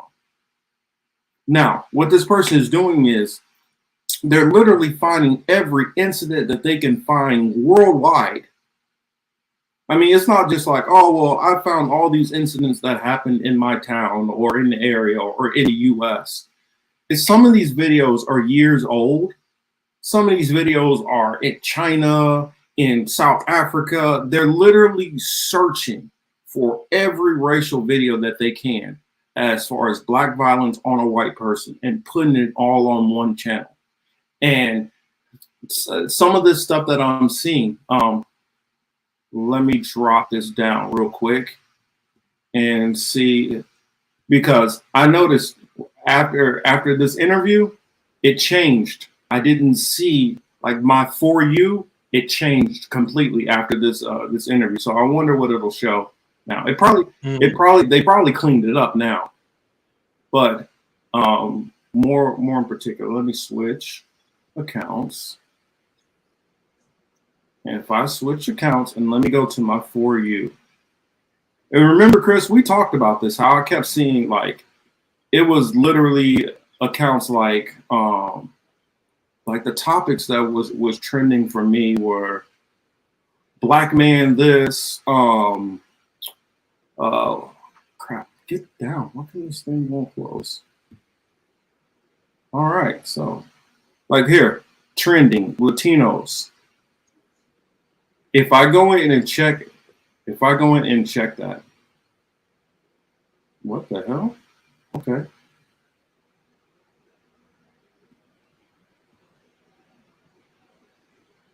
Not a drag queen, I don't know what that is, but before, normally it would be like black men, passport bros, and then when I click on it, it's a bunch of conservatives saying hateful shit about said groups of people. Let's look at the Latinos and let's see what it says.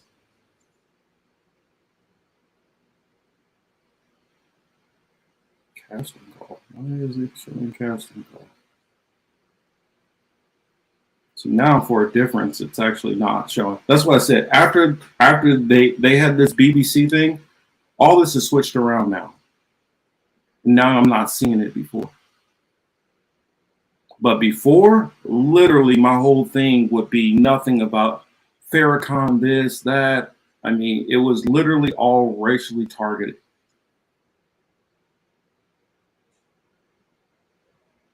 How Latino historical figures did you learn about growing up in Texas working? See, they've completely flipped all this stuff around.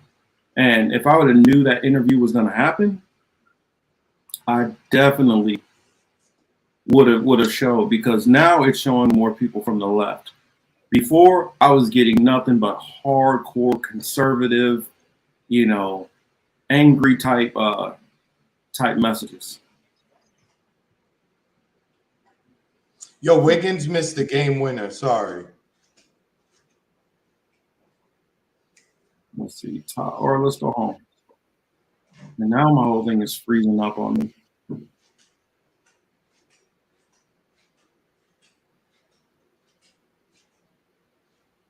Yeah, I don't know why this thing's freezing. For you. And I would go through this and I would just get nothing but just anger feel. Oh, there's Chris. See, now before it wasn't giving me none of your content. Now this is all switched up. And part of it, now it's showing me people who I follow, which it wasn't doing that before. It was literally giving me nothing but conservative, a heavy diet of conservative. Mr. Street says, me too, Marcus. I was not subscribed to this person. Well, and that's what it did. It literally got to the point where I was like, let me just stay off Twitter for a while. Because, man, and then also anything that I'm putting out, the interaction level is dropped off a cliff. So it's like almost no point to be on there, because it's all you're doing is talking to yourself unless you want to pay for it. So it does, and then it's kind of funny. He said, like, Elon just put out something talking about how he wants to make it better for content creators. When I'm a content creator, my thing is on there as a content creator, but yet my tweets get no interaction. I see people who have, say, 150 followers who are getting more interaction on their tweets.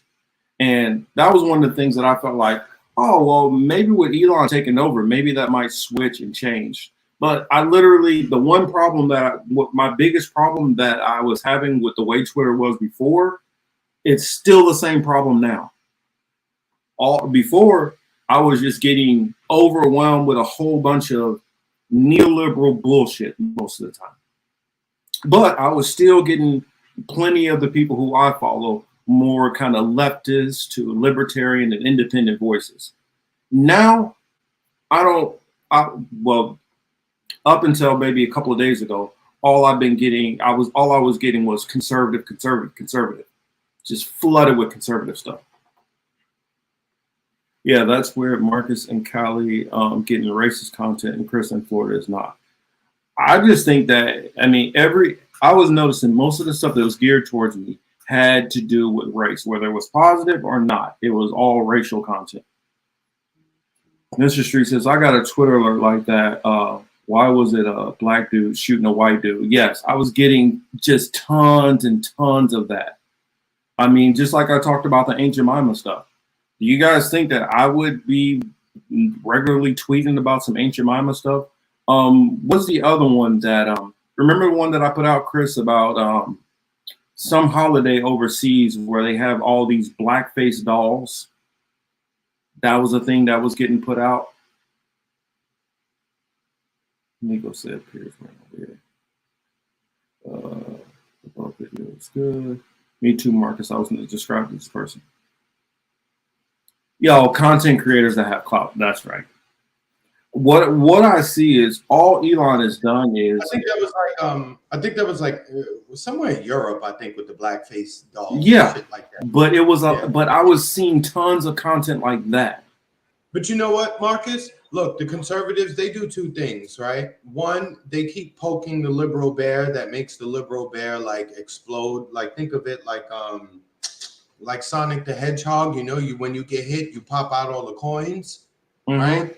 So that is essentially what the conservatives do. They hit the liberals, they pop out all the coins. And then conservative viewpoints, they come across a lot of times very controversial. And when I say conservative in this case, I'm talking like conservative Republican. I'm not talking about the traditional sense of conservative, not even politically, just the word conservative, that definition. When I say, if you think Trump is a threat, look at this. It was two black dudes shooting a white guy. That's the kind of shit that I kept seeing in my thread. Yeah, and so I've seen that. I've seen that too. I've seen it a lot because if you follow people like Tariq Nasheed and Umar and shit like that, obviously a lot of the white conservatives who have a problem with their content, obviously they tend to chime in to those guys' shit and reply to them. And that's what I'm saying. I've been getting a whole bunch of that, the back and forth on the black-white racial stuff. That's why, for instance, the Dilbert thing. That's how that came up, because I saw it on Twitter. That was in my For You feed. Like a lot of this racial stuff that I've been seeing has been coming up through Twitter, and so. And that's right. I forgot. Let me put that back on the screen. Because I wanted to defend because Kim was saying, well, I don't see any of this stuff. Well, maybe it's because we're black or whatever that we get that stuff, but they don't get that stuff. I don't know. Yeah, I see all this too, but Marcus, like a lot of other things, you know what? I look at these apps, right? They want to keep us engaged. They want to keep us scrolling. They want to keep us clicking. They want to keep us buying. They want to keep showing us ads, etc., etc. So to the extent that people are seeing more of a particular type of content, my stupid and crazy ass always says, they putting this shit on there that's going to get you the most triggered, because again, we know this is all psychological. That's what I'm seeing. Right? So this is psychological warfare meant to keep you trapped in their application, so that you're not actually looking around at what's going on outside physically. Like you don't see that this particular company has bought all the fucking land in your neighborhood, right? Or that the city commission just approved a certain resolution to put some money in one place instead of another, or that they decided to make cuts to this particular program and boost another, just any kind of shit like that on that level. So I just always want to just point that out to people. And this kind of takes me into the next topic, Marcus. We're not going to go into it right now, but I did want to say... I wanted to show a little bit more of this. Oh, yeah, please, because it all ties together as usual. Yeah. It's totally separate. Most definitely. If I'm not making sense, y'all got to tell me. For the rest okay. of Twitter. You see more hate speech personally? I would say I would see more hateful content in that. Content you don't like or hateful? What do you mean to describe a hateful thing? Yeah, I mean, just content that will solicit a reaction, something that may include something that is slightly racist or slightly sexist, those kinds of things. So you think if something is slightly sexist, it should be banned? No, is that what you're saying? I'm not saying anything. I'm saying. I'm just curious. I'm trying to understand what you mean by hateful content, and I'm asking for specific examples. And you just said that if something is slightly sexist, that's hateful content. Does that mean that it should be banned? Well, you've asked me whether my feed, whether it's got less or more. I'd say it's got slightly more. That's why I'm asking for examples. Can you name one example? I honestly don't. And this is where it kind of goes downhill and gets bad. See, you can't name a single example. I'll tell you why. Because I don't actually use that For You feed anymore, because I just don't particularly like it. But you said a lot of people are quite similar. I only look at hang on a second. My you said you've seen more hateful content, but you can't name a single example, not even one. I'm not sure I've used that feed for the last 3 or 4 weeks. And then how did you see the hateful content? Because I've been using Twitter since you've taken it over for the last 6 months. Okay, so then you must have at some point seen that for you hateful content. I'm asking for one example. Right. And you can't give a single one. And I'm saying I say, sir, that you don't know what you're talking about. Really? Yes, because you can't give me a single example of hateful content, not even one tweet, and yet you claimed that the hateful content was high. Well, that's false. No, what I claimed, you just lied. What I claimed was there are many organizations that say that kind of information is on the rise. Now, whether it has on my feed or not, I mean, right? And literally you can look at something one. like the strategic dialogue. Now it goes on like this and continues on. But my point in bringing this up was that he did get Elon is correct in the fact of, if you can't even show me what the problem is, how can I fix the problem that you're complaining about? You gotta at least be like, here's a problem. Give him an opportunity to fix the problem. If Elon doesn't fix the problem, then you can come back and push back more.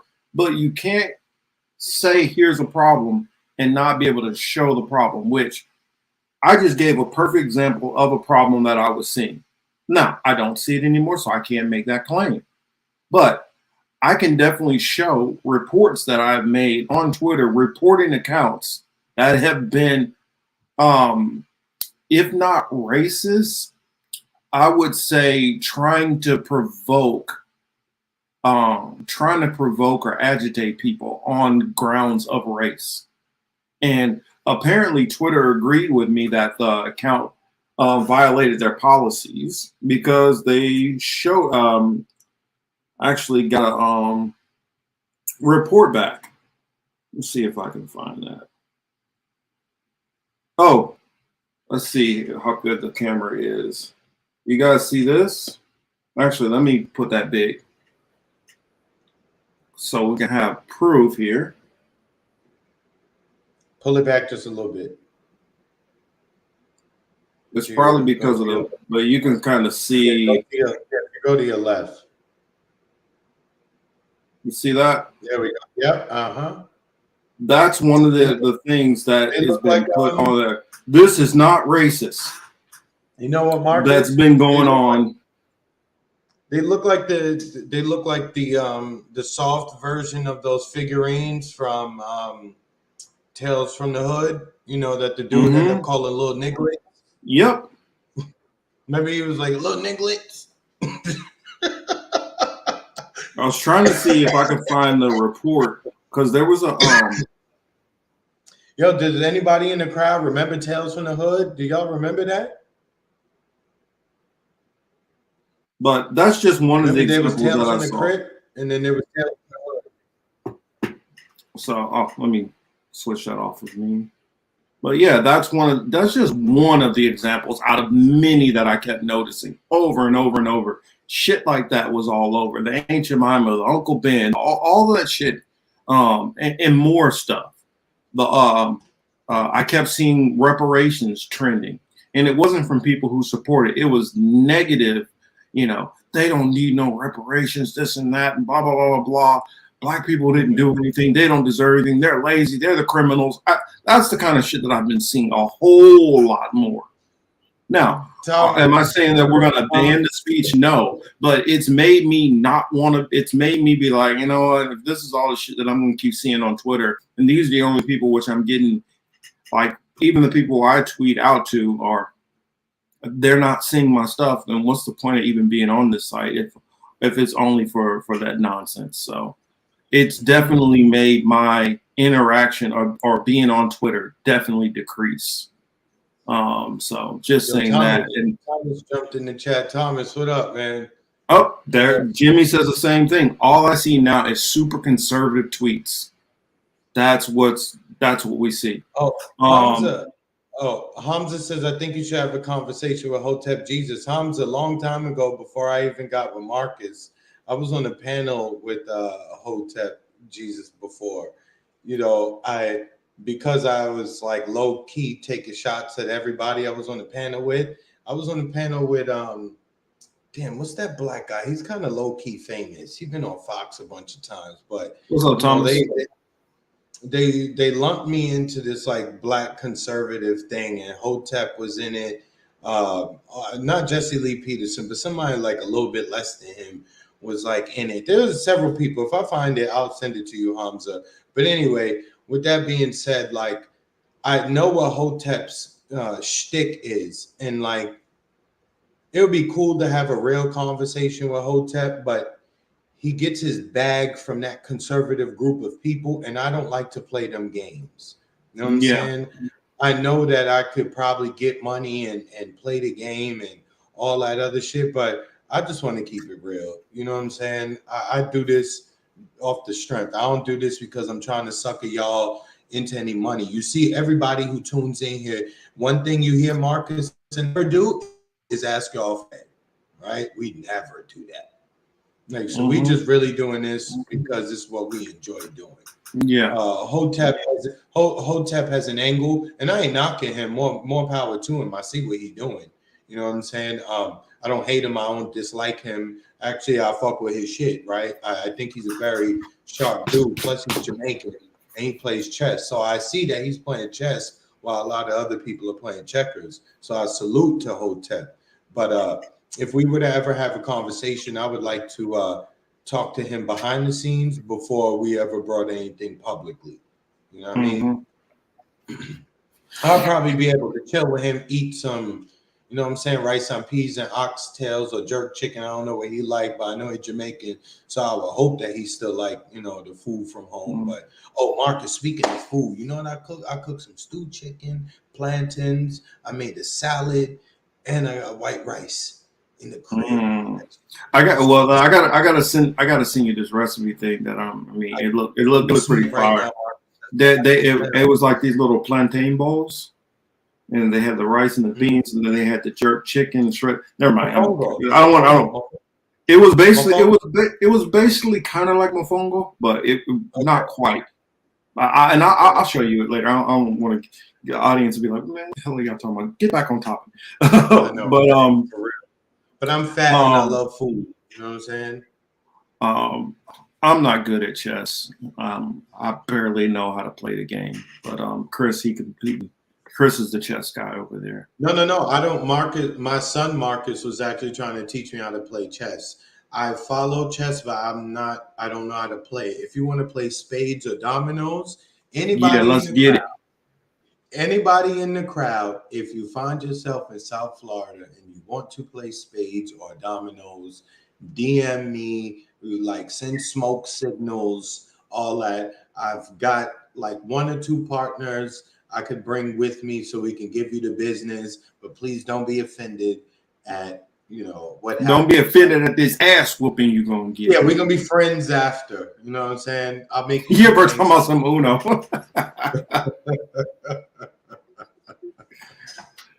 Black rules Uno, yeah. Where you can deal like 35 cards to people.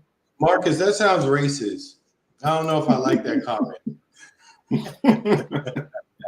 Oh man. And so on to another thing, like I was kind of being a little ass. I was like, I don't even know who you're talking about, because I was bringing up the Aunt Jemima thing. Oh, there she is. What's up, Liz? Since she already graced us with her presence earlier. Hi, Liz. But what was it? Since I've been getting the conservative stuff a lot, I mean, they were bringing up the Dylan Mulvaney, and up until recently, some of these people, I didn't even know who they are. I've been learning all kind of new shit because I don't follow conservative stuff. But since Twitter is so inundated with so much conservative stuff, I've been having to focus and hear about the stuff that they pay attention to. I guess Dylan Mulvaney is some kind of big trans leftist. I don't pay attention to none of that shit. It seems like conservatives follow these so-called left people more than people on the left do. Like, I don't pay attention to this, but they were all bent out the shape about this Anheuser-Busch thing. And Marcus, Marcus, I was alone. They weren't here. They left. They just came back. The kids, I had a quiet Saturday night, but they just came back. I just seen my car pull up. Like I want to tell them to go back outside. But anyway, continue. Tell them, hey, no curfew, motherfuckers, leave at night.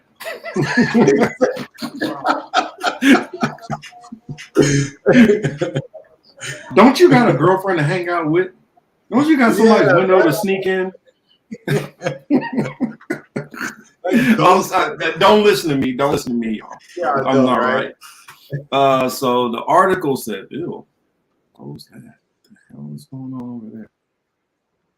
No, I didn't want to go to that. Good gracious, I was just trying to close some bullshit over there. It says Anheuser-Busch CEO on Dylan Mulvaney Bud Light campaign never intended to be a part of the discussion that divides.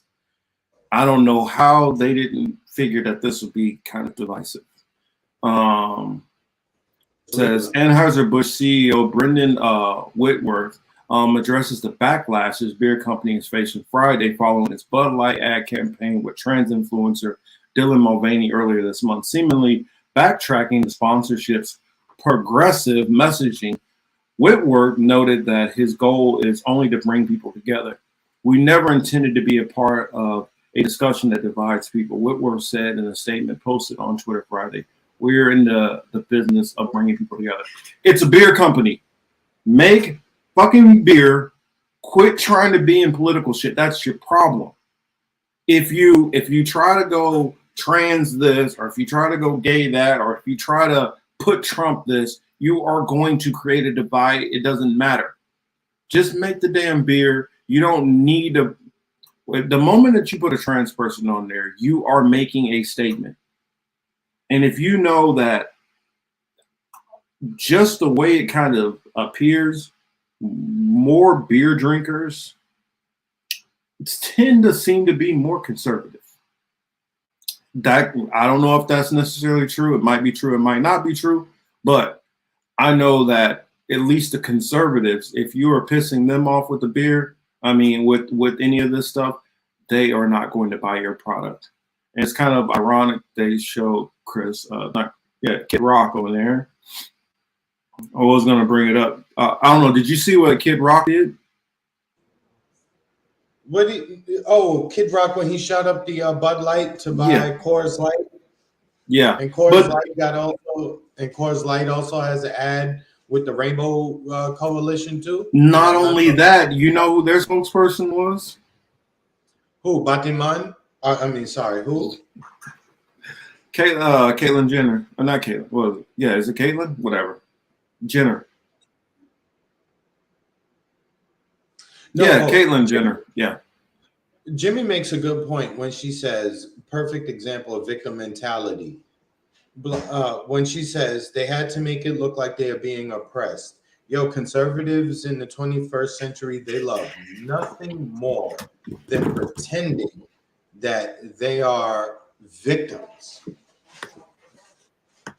Well, I would argue part of conservative ethos going all the way to the very beginning is this mentality of always being that if you're not already attacked, an attack is coming.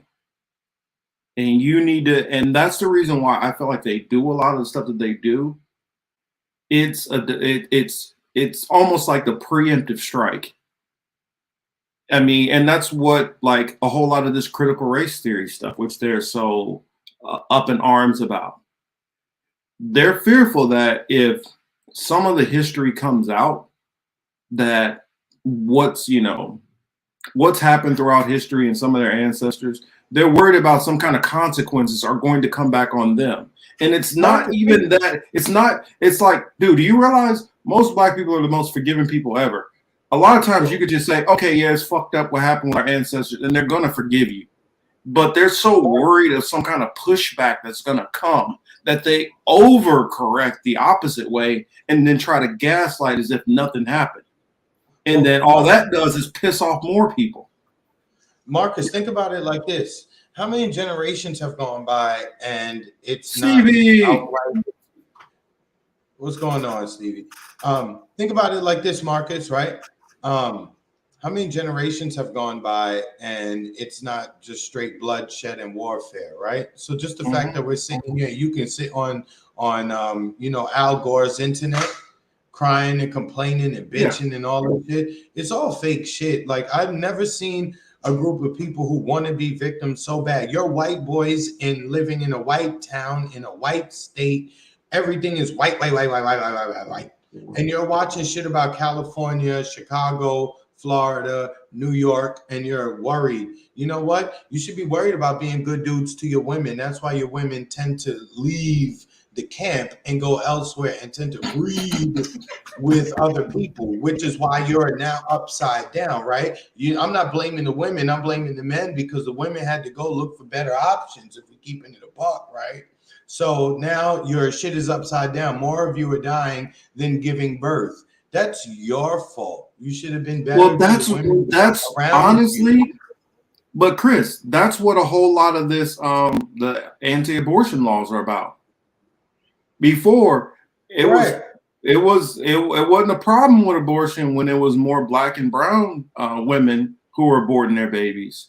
But when it started becoming a population decline more in the white community, and part of that is going into the opioids and all kind of other stuff, suicides are higher, and then just infertility rates. Now it's this fear that if our population gets too small, then the savages are coming to get us. And it's like, dude, chill out. I mean, look at South Africa had literally like, what was it? Less than 10% of the population was white. Like white people were only like 7%, and they were still able to hold on to their control. So don't fear, white man. You're not going to lose your power anytime soon. Well, you still hold the wealth and the keys and control to mostly everything. So just relax. Marcus, you touched on this, right? So again, a lot of these guys, right, they looked at their fathers and grandfathers from the eras of like the 50s and the 60s, maybe even the 70s. You know, things started changing in the 80s, et cetera, et cetera. You know what? Y'all didn't even have crack dumped into your neighborhood like we did, right? Because when the factories closed in Michigan and all that shit, guess what? It wasn't only those white men who were affected, right? It was a lot of black folks too who were affected by shit like that in those particular regions, right? In the Midwest. You know, it decimated a lot of areas of the Midwest. I mean, goodness gracious. I mean, so KC, Chicago, Detroit, like a lot of those areas got decimated. Milwaukee. So Marcus, look at it like this. At the same time you're decimating through globalization, through outsourcing and shit like that, they was also pumping crack and coke into our neighborhoods, right? So our uncles, pops, cousins, and all our grandfathers, and you know what I'm saying? Those people got hooked on crack. That was a plan of the military and, you know, the dark side of the United States government. The white guys, on the other hand, the government is still giving y'all fucking money, right? You're getting all these benefits, you're doing all this shit like that, and you turn to what? Because the factory closed. You ain't start to think about your own business or do this and do that. You didn't have the same obstacles we did, but you turned to alcohol. You turned to prescription drugs. You turned to porn. You turned to all this other shit. So now when the women are not interested because you ain't got shit going on, you don't have that hustler spirit, you're sitting there crying, you're becoming bitter, you're listening to your grandfather, your father, and your uncle who sit around watch Fox News all day and listen to Bill O'Reilly and Rush Limbaugh. Obviously, I'm going back, a decade or so ago. Like now their grandkids are on the internet crying about, oh my God, look, a black guy beat up a white guy. Oh my God. And just for context, I just want to add some context so they know where you're going. With the Rush Limbaugh and for those who forget or who never watched any of that stuff, the Rush Limbaughs and the Bill O'Reillys and all that, their basic thing which they were saying is black people are lazy, black people are the criminals, they're the reason for basically the downfall of the society in America. They're all the problem. They just need to be responsible, and then boom, they could just be like us tomorrow. Sorry, go ahead. No, you straight. It's just, again, if you keep it real and you're just able to look at things, like if you take your emotions out of shit, right? If you emotionally, you just set them to the side and you just really look at things like really from a black and white perspective or whatever other color, gray, whatever. If you ever just to look at things and analyze it for what it is, you can really understand what it is, why it is, and how it is. You know what I mean? Mm-hmm. I mean, that's honestly, that's what you heard from the conservative aisle. You heard mostly black person is committing a crime over here. This is that. I mean, it was mostly focused on black crime. Let's not focus on the fact of crime in general happens in proximity to who you live by. So when you have white people in poor neighborhoods, who do you think they're committing crime on? Other white people. When you have poor people in Asian communities, who are they committing crime on? Other Asian people. People commit crime on the people who are near them. And so the whole framing of black on black crime, when you fail to mention to the people some of the different standards and the system which has been against these people. I mean, and then incentivizing people from the federal government to do negative behavior, because that's there were certain talking points that I hear now that just shut down conversations for me, and then that's whenever I stop. And you have to just let stupid be stupid and time themselves out. So whenever you're talking to somebody and they want to keep it real with you, and me off camera, I talk to a lot of people, right? Actually, I tend to get along with more conservative people. I can get them to open up more than the liberals. The liberals always want to make sure they say the same thing. Maybe like, Chris, as an African American, I'm sure you, and I'm like, okay, you're wrong right there, right? Right? Like, just keeping it real. I mean, the term African American, like, yes, I am born here, so I guess whatever, if you want to go down the lineage, yes. But my peoples ain't from there. Well, technically, think of it. We don't even decide what we're called. Every 20 years, look this up if you do not believe me. Every 20 years, the term for us gets changed. It was now people are trying to change to ADOS. That's one in which they want to go into. Then you have people who want to say foundational Black Americans. That's a new term that's being pushed out there. We went from African Americans, were called Black for a while. They were called colored for a while. Of course, you guys know some of the other ones that were called. But if you look at it, every couple of decades, a different term is being put on us for whatever the hell that we're going to be called. Mm-hmm. And here's the thing. You walk up to 10 different Black people and ask them what they are, you're going to get 10 different responses. And that's because this government has screwed up the minds of our people so much we don't even know what the hell we are. We all from different places, right? You have the people from the continent of Africa, right? A Nigerian is not somebody from Ghana, who's not somebody from Liberia, who's not somebody from this goes into the video that I'm working on now, that Matt Walsh thing, because I've heard conservatives make this argument, and then Bill Maher also has been making this dumb argument. What? This is what Streets just said. People do not realize it, and until they really dig into it and look at the peripheral players, they will not understand it. This was a plan from the 60s. If you want to battle, we need... I would say it goes back before that, but... No, hold on. But Marcus, the reason why the 60s is so pivotal, you know what they did this on the back of? The civil rights movement. But do you know what also? Until we really look at that and to see the major players who allowed what to happen. Because if we really sit and think about it, the civil rights movement really couldn't or shouldn't have happened. If we're just talking about a pure numbers game, it should not have happened. And but even then, what did it actually even accomplish? Nothing beneficial or transformative or positive. All it accomplished is that legally we were able to participate in their system.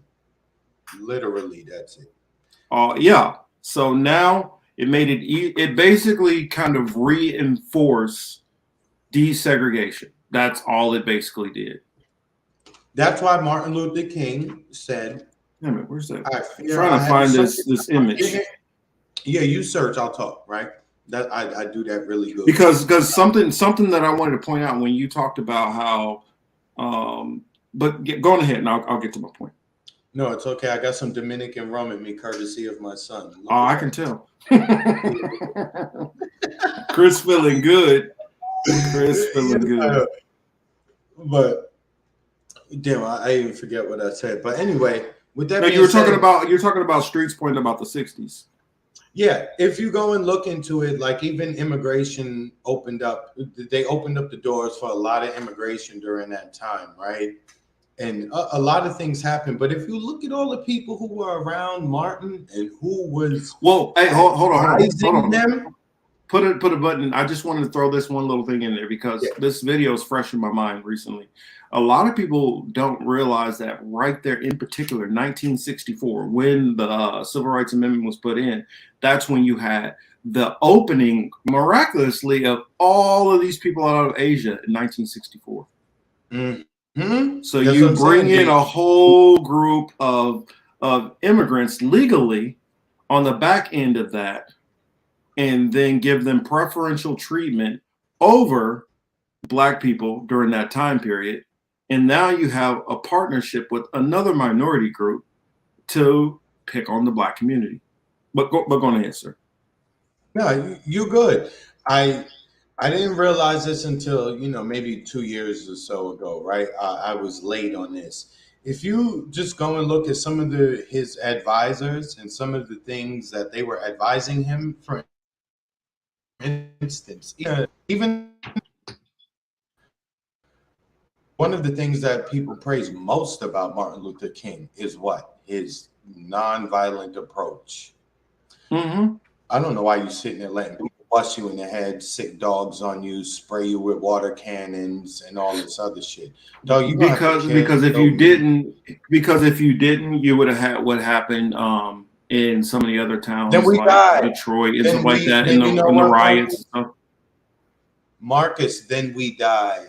Look, everybody likes all this Spartan shit and 300 and all this tough guy MMA shit like that. What the Spartan women used to say, come back on your shield or don't come back, right? Like either come back. I agree. I'm with you. If you're gonna go to battle, man, and I'm gonna be careful the way I say this. I don't want anybody to take this the wrong way. If you're gonna go against somebody, be willing to go full bore. The whole just marching around and screaming is not really accomplishing jack. Thomas, when you say that you think King had the right strategy and message, that's what I'm saying. If you go back and look at that, and you got a lot of good content, by the way, too, Thomas. If y'all haven't checked it out, go check out Thomas Oklahoma shit. He's a content creator. Go and check his shit out too. It's very informative. It's well worth your time. You know what I'm saying? You could watch a lot of bullshit, but it is very well worth your time. Thomas, I don't say that for no other reason other than you fuck with us. You know what I'm saying? No, and I mean, yeah, I'll just say he does good content. I'll leave it at that. Yeah, but yeah, I wanted to throw in Stevie is right, because I thought they haven't historically been friends with MLK. They're not. They just co-opt the message. But this is why I want to tell people, go back and look at the people who are surrounding Martin Luther King. Look at the still pictures. What they say, a picture's worth 1,000 words, and some pictures might yell, right? Just look at the pictures. Look at who surrounds him at certain points in time. Please use your fifth eye, not your third eye, your fourth. Use your fifth eye and just think, right? And I will give you a little bit of a clue. The people who have the most control and power today, just look at who is surrounding Martin Luther King back then. It will all make sense. Look up who funded the NAACP, and I'll be quiet there.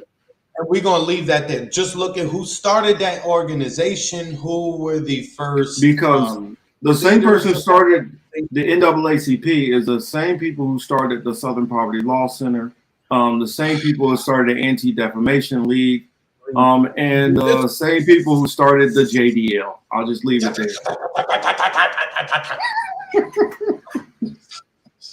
White flag, stop. I mean, you can literally see it you can see it. I mean, when I saw that, I was like, you gotta be shitting me. And then when I started noticing literally something like 50 to 60% of the female black, what are they called? Universities, HBCUs, or HBCUs. Like literally 50-60% of them are funded by like the Rockefellers and people like that. Yeah, I don't want to influence. I said the one we can get away with saying. I didn't. Yeah, no, but even beyond that, it's not even afraid of censorship or being tagged or anything like that. Only reason why I say it like that, because I just really want to challenge people to look at things with a critical eye and a critical mind, as opposed to just looking at things, right? Like when you just like the same thing, when you look at all black people, they all come from different places. When you look at white folks, understand they all come from different places. Well, this is what, and I wanted to bring these things. I wanted to bring that up because bringing it back around to the point we were talking about before, because a lot of conservatives, and now it's not even conservatives, it's even some moderate Democrat shit libs are saying the same stuff. You know, black people, you guys sold each other into slavery. Look at this map of Africa. Look how big Africa is. These are not the same damn people. And it blows me away how, in the case of like a Matt Walsh is descendant of Irish people. He will sit up there and tell you how different an Irish person is from a Scottish person. All right, thanks for stopping in, Stevie. And make sure to hit me up whenever you want to come on. Make sure to hit me up. You know, he will sit there and talk about how different an Irish person is from a British person. But yet and still will make it like all black people are all the same damn people. They just sold themselves. But you wouldn't say that an Irish person and a British person, when the British took the Irish into slavery, that was the same people. I mean, and then on top of it, here's one thing, even geneticists will tell you this. Africa is the most diverse genetically continent on Earth. So it's telling you, just because these people look similar to each other, they're not the same fucking people. So when you say Africans sold each other into slavery, okay, Europeans sold each other into slavery, but yet they weren't all the same damn people. It's not like this province in Ireland was selling other Irish people. They weren't the same people. You yourselves will say an Irish person is not a German person. A German person is not a Russian person. You'll say that you're all different people, but when it comes to looking at other groups of people, they're not different. They're all just the same damn people. So we get this. Here's where West Africa would be right here. You're trying to make it like something. And think about this. Look at this. This would be California. You see how big this is? I mean, how massive this is. Imagine this area is California. You're telling me that these people that would be as far away as to what would be Texas are the same damn people when they're selling each other. I mean, that's the I don't know if it's ignorance or just gaslighting. I don't know which one it is. Well, Marcus, it is, but they're not the same people. It is ignorance, but just not the type of negative ignorance, right? It's just ignorance as in like, I didn't know, right? If you don't know how to change a car tire, you're ignorant to that, right? It's not that you're an idiot, you just don't know how to do it, so you're ignorant to that, right? So I just wanted to make that little distinction in that too. Some things are ignorant because people just don't know. If you grew up in a bubble, you know what I'm saying, on one side of the world, you don't know. Look, Marcus, I know niggas who never left Kings County. I know people who never left Queens. Yeah, but my thing is, when you get to the level, and the thing about it is, we have. And if you talk to them people, they are ignorant in their own way. I get ignorant in a bad way. I get that, Chris. But my point is, we have a smaller platform. We have a very small platform, and we try to be responsible and resource what the hell we're talking about before we just say it. We're talking about people who have millions of people listen to them and then just spew bullshit out of their mouth all the fucking time. And Marcus, it's irresponsible. It's fucking reckless as hell. And this is why we have so many problems with so many idiotic people in this country in particular, because they listen to people like a Matt Walsh. They listen to a people like a Bill Maher or Ben Shapiro or any of the damn coon factory that Ben Shapiro has working under him, the Candace Owens and all those people. They listen to these fucking idiots. Well, and this is why we have a lot of the problems we have, because people who have large platforms are irresponsible with their mouths. Look, Marcus, I don't want to like. Hey, Ruby, sorry for you to come in on at a heated moment. But Marcus, you know what? More and more, and you know we won't delve too deep into this. More and more, that's why certain things that were written tend to make more sense. You're not going to know yourselves. Mm-hmm. You should be set apart. Half of our problems, no. The majority of our problems come because we haven't chosen to be set apart yet. And no, I agree, but I wasn't gonna get on that tip. Yeah, see, but I see you smirk. I know. I see you smirk, so you like it. That's my man. I know where you're going, and I know y'all ain't catching. You already know I'm 1,000% on the page with you. I know you guys ain't catching. Debate is good. It's not really so much a debate, Ruby. It's just, especially like me, as far as academics is in understanding world history and ancient history and a lot of these things. And when I hear these people who have such massive platforms, they really influence the direction of where things going. And I know why Matt Walsh is doing it. And here's the crazy part about it. I mean, I guess a little spoiler alert to the video that I have coming out on, should be ready by Monday. His goal is he is trying to spin a narrative to push back against reparations because he sees the movement growing. That's the goal overall with all of this horse shit that he's been saying. And here's the point.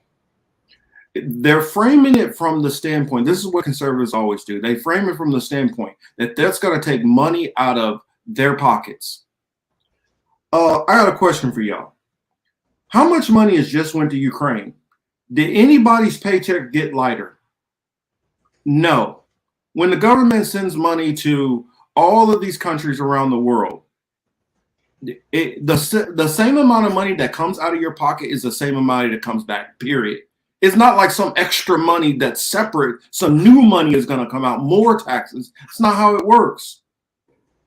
That's not how it works at all. And they know this. They are they'll sit there and talk about how there's too much bureaucracy and there's the fresh water to the salt water and they're spending money into it. This money can be doled out.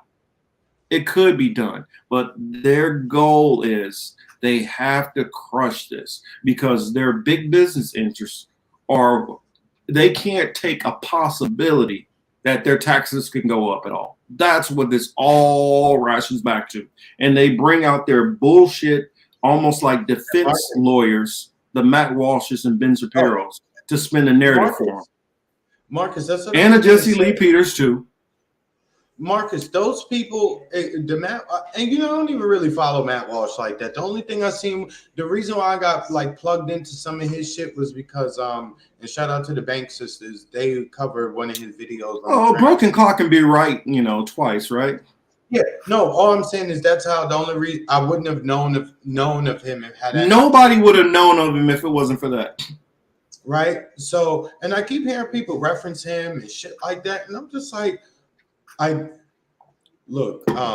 enjoy what we do. I enjoy our community. We don't need to be 97 billion people strong. Like my ego is not so fucked up that I want that. Like I actually like our group that we can talk to and engage with. That part is extremely dope. That's I think what makes us a little bit different from the rest. We engage probably a little bit more than others. We'll have show titles, but they can direct the show too.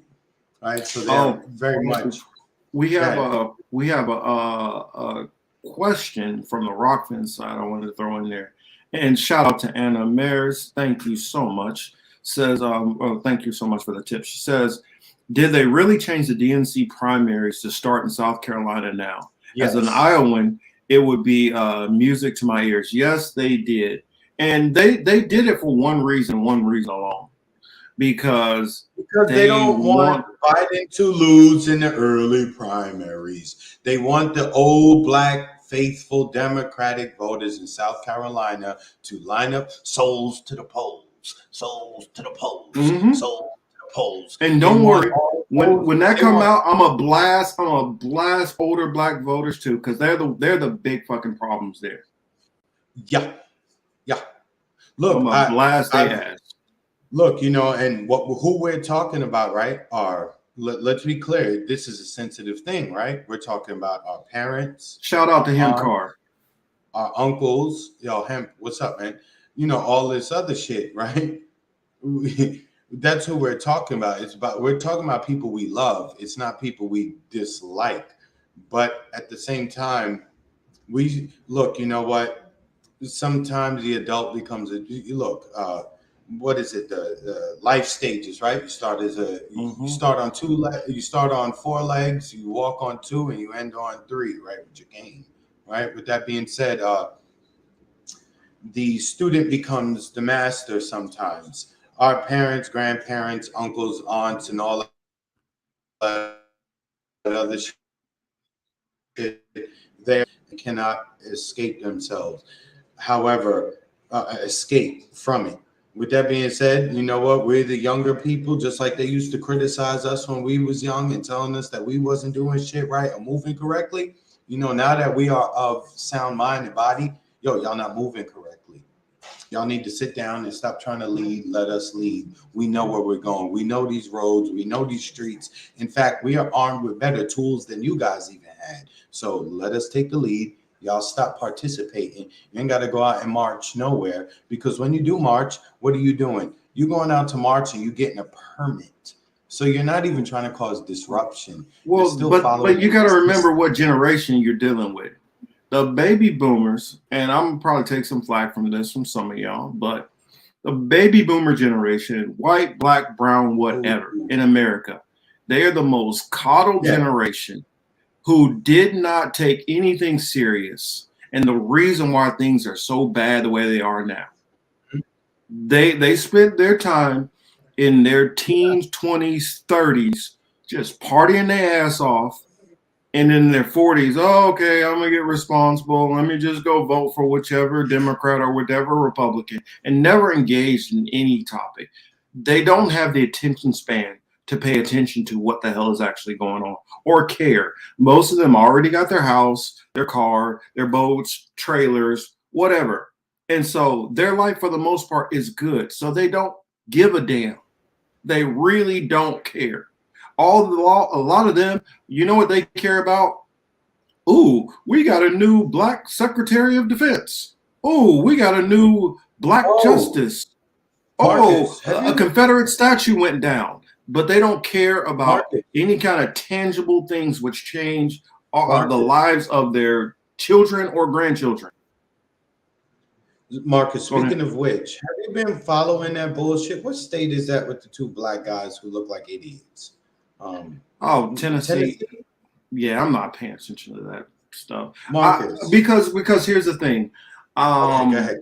Keep it a buck. Here's the thing. I do not advocate for taking people's guns away. I don't advocate for what they're pushing for. Now, cool. They can do what y'all want to do. But here's the thing. When shit hits the fan, which I know shit is going to hit the fan very soon, when it do that, you're going to wish your ass still had a gun. Now, what I do advocate for is, why don't you push for bulletproofing the windows? Why don't you push for more security measures as far as locking the doors and things like that? Why don't you push for more red flag laws, different things like that? Even if you trying to get rid of guns, people can still get guns. That's even if you say, oh, well, here's the thing, Illinois, there's all kind of gun bans. Do you know how people get guns in Chicago? Do you guys know? They go right across the border into Wisconsin, buy the gun, and drive right back. It's not hard to do it. So a lot of these gun laws don't change any damn thing. But sorry, go ahead.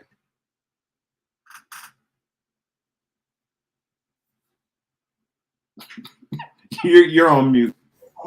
No, man. The kids over here messing with me. I don't even really like them. I don't know why they're messing with me. Yo, they tell me I'm corny and they steal my clothes. Sorry to get off on the tangent. How are you gonna call somebody corny and steal their clothes? Yeah, in essence, if you stealing the clothes, that makes you corny. That's what I say. Yo, they're like, oh, you old. Then he's like, oh, low. Let me guess. Is Marcus calling you old and is Jalen calling you corny? Facts, right? I know. Or some combination thereof, right? And then Jalen's like, I go look, this is a confession, right? I be going to look for clothes and I can't find them. I was looking for long sleeve shirts and socks and shit, and I can't find it. And I'm missing a couple of polos.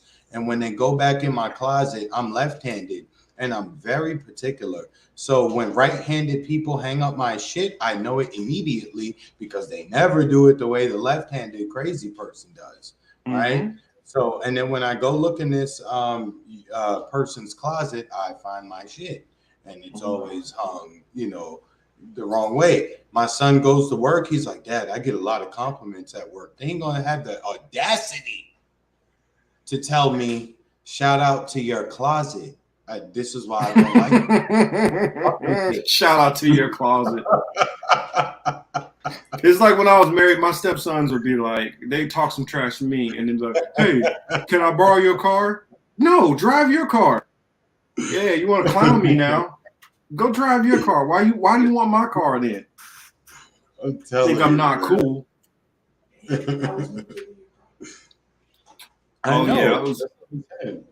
Let's see, couple of other stories I'll throw out there. I'm not gonna pop them up on the screen. Marcus, yeah. Side note, entertainment. Yo, you heard those Jay-Z? Did you hear that Jay-Z shit? That wasn't Jay-Z. Are you talking about the AI?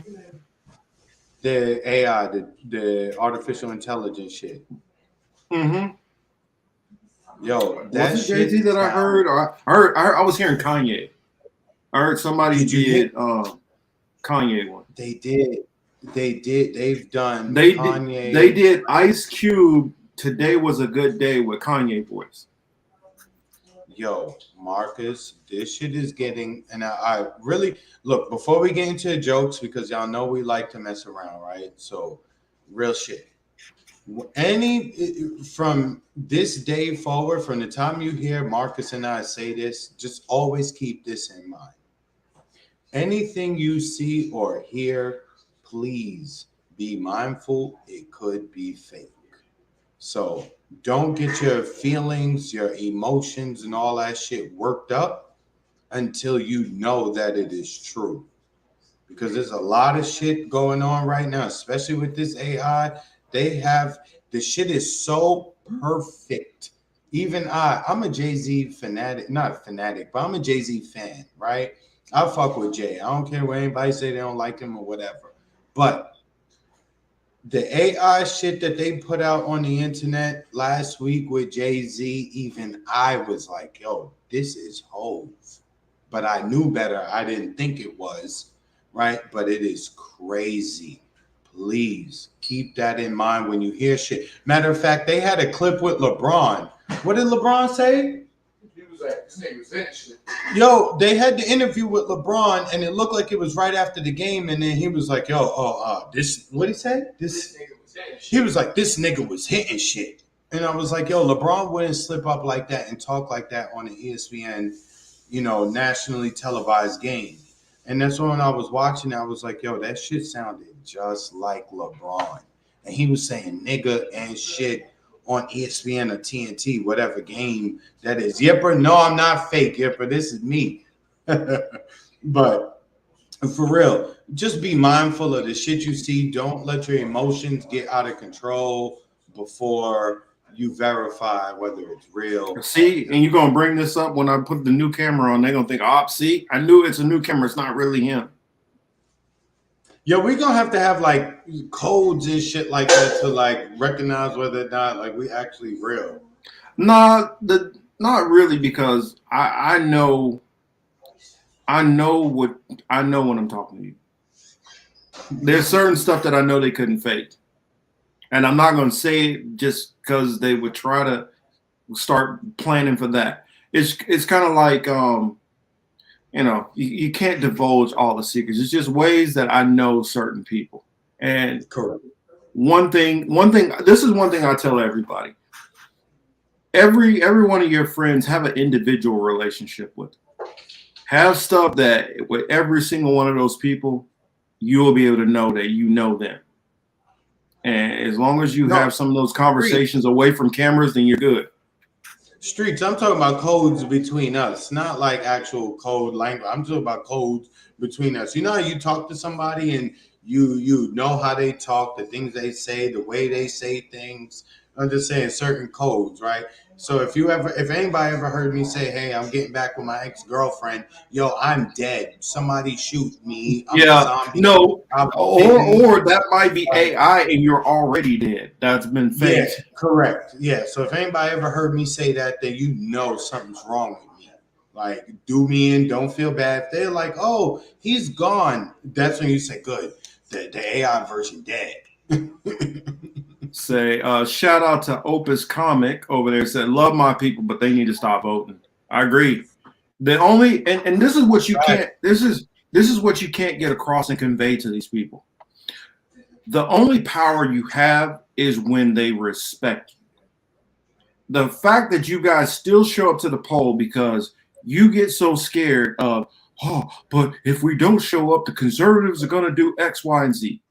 If you don't ever show them that they got to respect your vote and they got to come for your vote, they're going to continue to do what they do.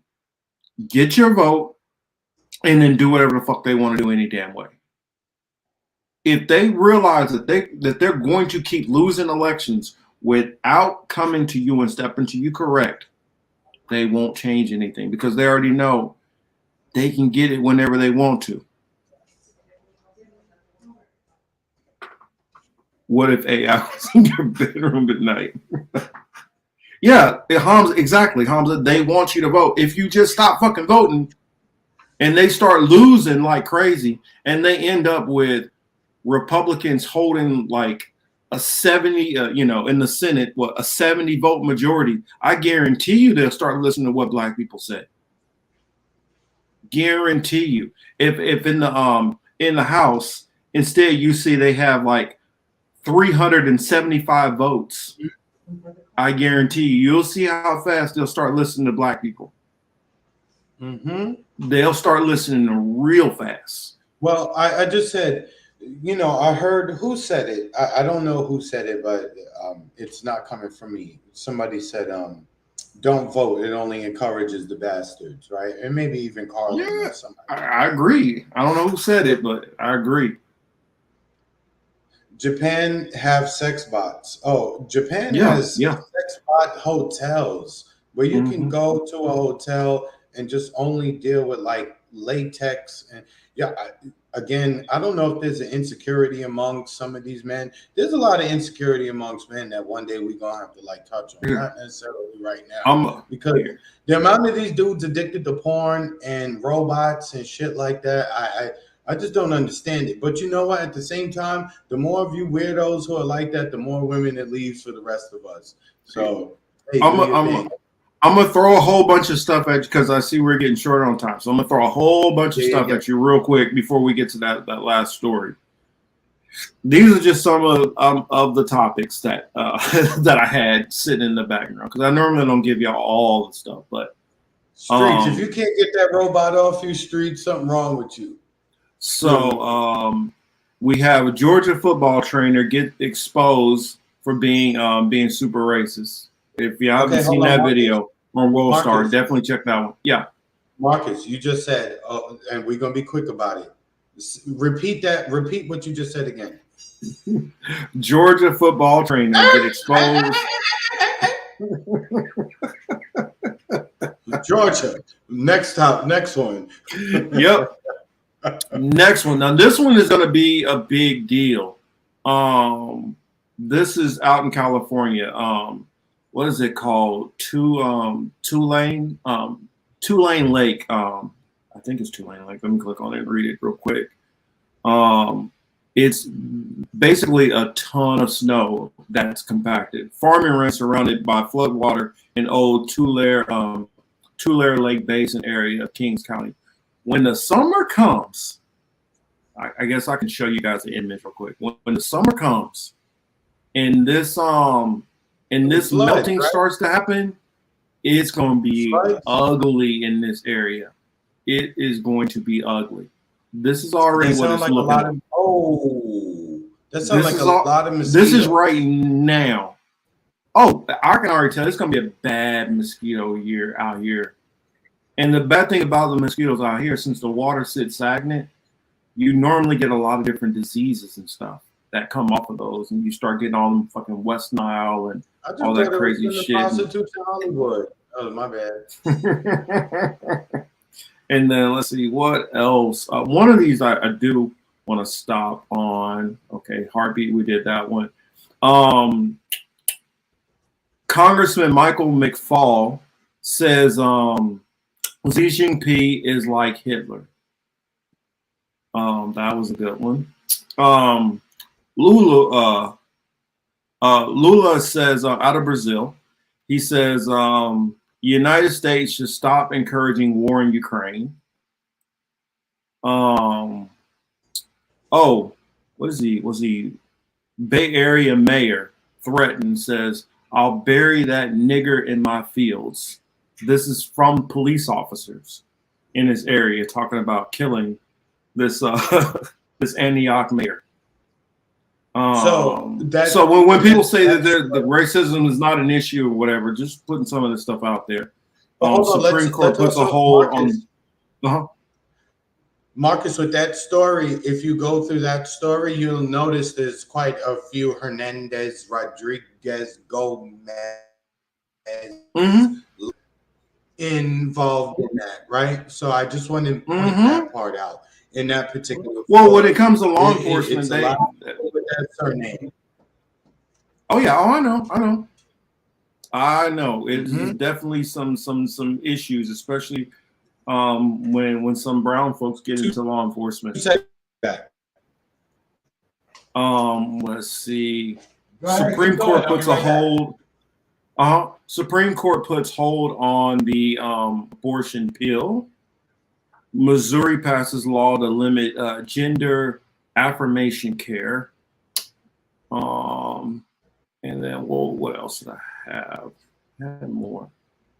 Let's see. I talked about the flooding. Oh, Montana's House and Senate approves TikTok ban, and next step is for it to go to the governor's desk. I guess I can play this one real quick while Chris is away. Let me stop. It's only 1 minute long.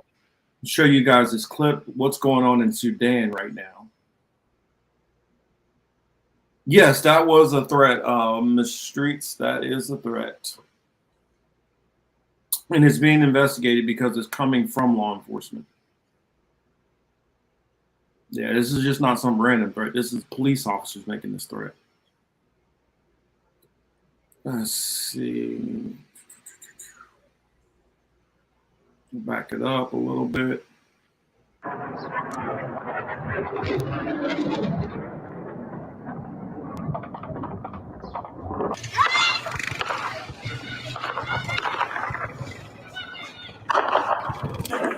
فتشوا بس فتشوا خلوا يقعدوا مع ده لا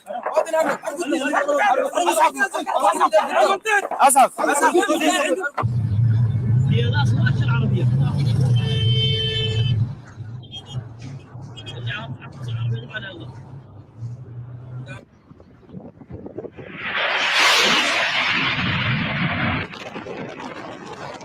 الله محمد رسول الله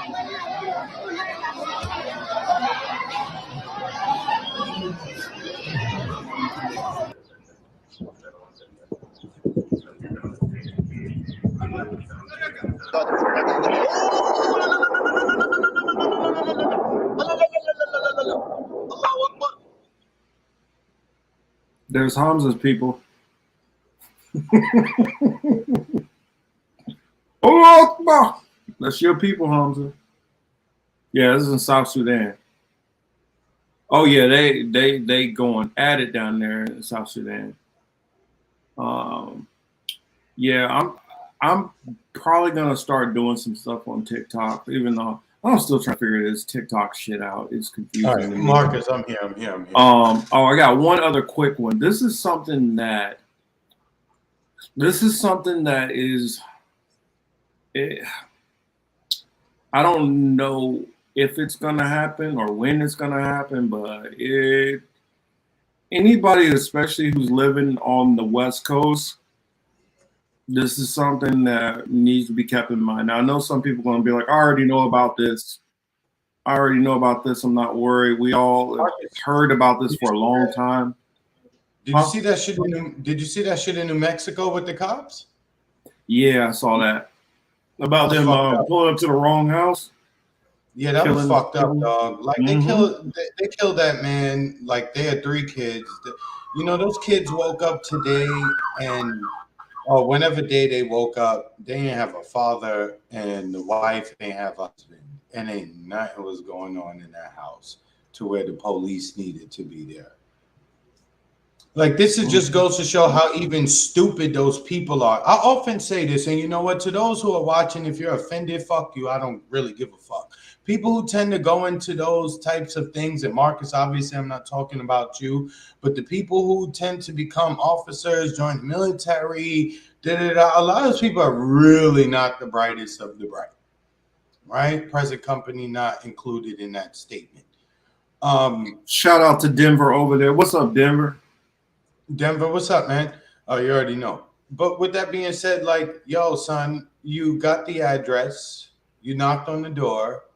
Did it seem like shit was going on? Was the lights on? Did you hear yelling? Did you see anything?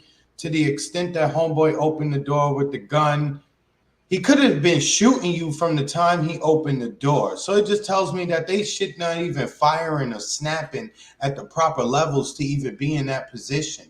So they are hiring the stupidest, most cowardice people ever, and people end up dead as a result. So that's why I can't even look at these stories anymore because it's too. Believe it or not, it really is too many stories to keep up with. That's why I've been telling you, son. It's NBA playoff time. Like I'm really into my basketball. I watch all this shit, and it's just like the more and more I try to get deeper into shit, the more like internally something about me just like rejects it, just for the overall fakery of it, the fuckery of it, and just it's just not good food for your soul. Oh, it's definitely. I mean, that's what they. I'll go into it a deeper dive, why they want all that stuff. But that's what they really do want. Thomas says, you all are more informative than MSN headlines. I mean, I'm going to try to do more of this, even if I just do it in like a lightning round and get out this stuff. Because I see so much stuff. And I'm like, man, they talking about Trump 50 times a day, DeSantis, talking about RFK, oh, he's going to spread misinformation. And it's all of this. I mean, it's cool to talk about this stuff briefly, but we don't have to spend all our time talking about these things. Marcus, I don't really pay attention to this thing, but I seen this video with this white guy with this girl. They do news. What's the white guy name? White guy does news? What? With a girl. They just got together. She does shit too. Is it Kyle Kulinski? Oh, are you talking about what, Kyle and Crystal and friends? Oh yes, is that them? He got the blonde hair and she has blonde hair. Mm-hmm. Okay, so I seen the video. I saw maybe like 9 seconds of a clip about Marion Williamson. Yeah, Williamson. And they were talking about RFK and shit like that, right? Mm-hmm. And they were like, oh, basically like, oh, it is a possibility he could hurt Marion Williamson.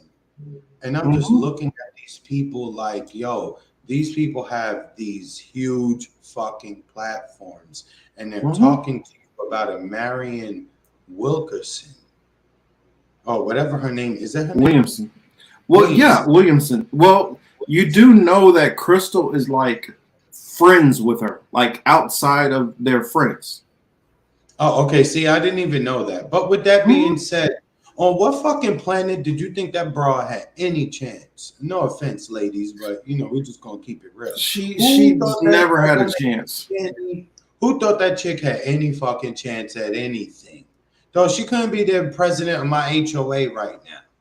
Yeah, she's never had a chance. I mean, it's just ridiculous. But these are the people who still believe Bernie is a legitimate, like Bernie was like legit, like there was no fuckery going on with him. And I'm not talking about that he got shafted out of being, no pun intended, that he got screwed. Damn it. I could just say he got screwed out of being, his run at presidency, that he didn't intentionally fall on his sword. Man, nothing I say sounds right. Right? It's all good. That's when you say pause. I'm confused. The pause thing that confuses me. I'm like, yeah. I got a VCR? I mean, hey, now I'm dating myself. Not a VCR. Yeah. DVD. I got a DVD player going or something? Like what? I don't even understand where the DVD player and pause button is coming in. I mean, I just thought it was no homo. Man, I'm tired of New York, and y'all come up with these fucked up ass weird terms. I still can't understand this cap no cap stuff. I don't get it. I'm not gonna get it. I don't care to get it.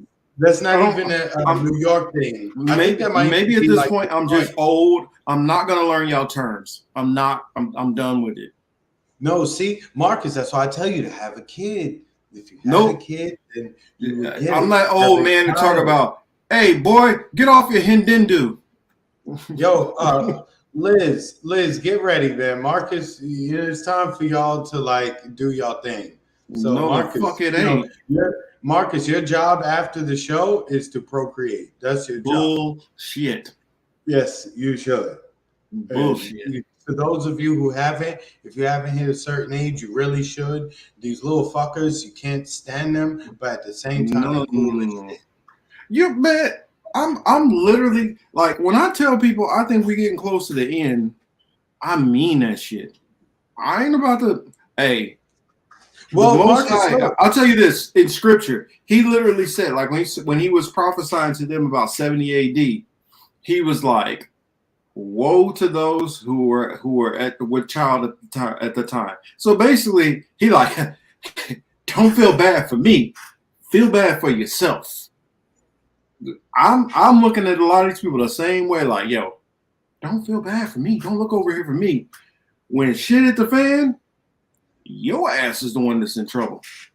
Mm-hmm. Now, luckily, yours are big enough that they can help you out. But my age, it's not enough time for them to grow up. They still will be in the toddler stage. Oh, no, you still got enough. You still got enough time for them to get to a certain age. You believe so? I don't believe that we have more than 5 years before shit really like.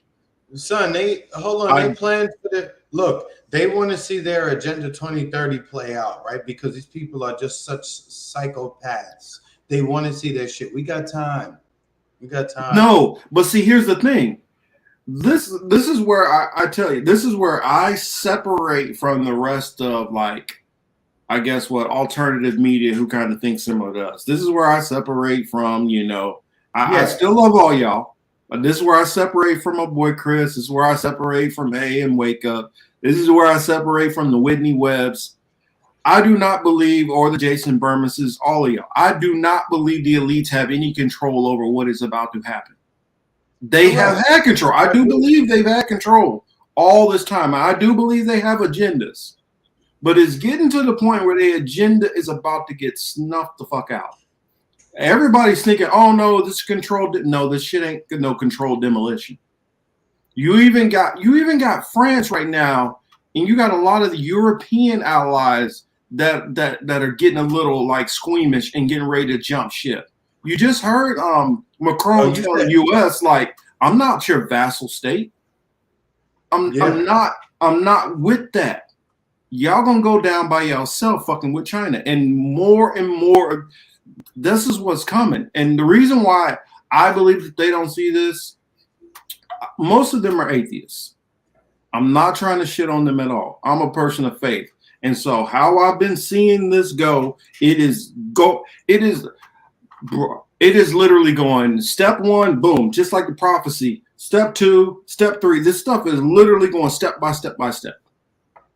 And so for me, seeing it all going step by step by step, according to what the prophecies say, then I got to believe if I've already seen the first 10 steps go the way it said it was going to go, why wouldn't I believe the next 5 steps are going to go the way it said it was going to go? I do not believe these elites, oh, we're just going to we're going to do this and do that. Their days of power and control are numbered. Marcus, I hear what you're saying. You still need to have a seed. Nope. I will in the kingdom. Look, you still need to be fruitful and multiply, right? Yeah, in the kingdom. Marcus, look, and it's coming from somebody. Look, I'll keep it a buck. I cried for abortions with both my sons, right? I really in the kingdom. Like in scripture, it tells you it's a time for everything. It's a time for love. It's a time for peace. Time for war. Time to be happy. Time to be mad. All that. It's a time for everything. Yeah, no, I feel you, but at the same time, you know what, kid? They fun as shit, especially if you have boys. I only make boys, so for me, I guess maybe I'm spoiled, right? It is what it is. But son, this shit lit. Yo, let me tell you. But if I felt like we had another 15, 20 years, that's a different story. But I don't believe we have that. And even if we did have that, each consecutive year is going to get worse, not better. Now, I'm talking about on the global scheme of things. Everything is about to get worse. We're literally about to be living in apocalyptic-like conditions. What I want to be running around with a kid, like for instance, imagine The Walking Dead without any zombies. Would you really want to be running around the Walking Dead time frame, walking around with a 2 or 3 year old? I mean, I really wouldn't. Exactly, Mad Max style. You would not want to. And so, Marcus, if you're somebody like me who fundamentally believes that time period is coming, that would be completely irresponsible of me to do that. But Marcus, here's the thing. How ill is it that you're the one who birthed and trained Bruce Lee, right? How ill is it that you're the one who... I'm not trying to be John Connor's father, okay?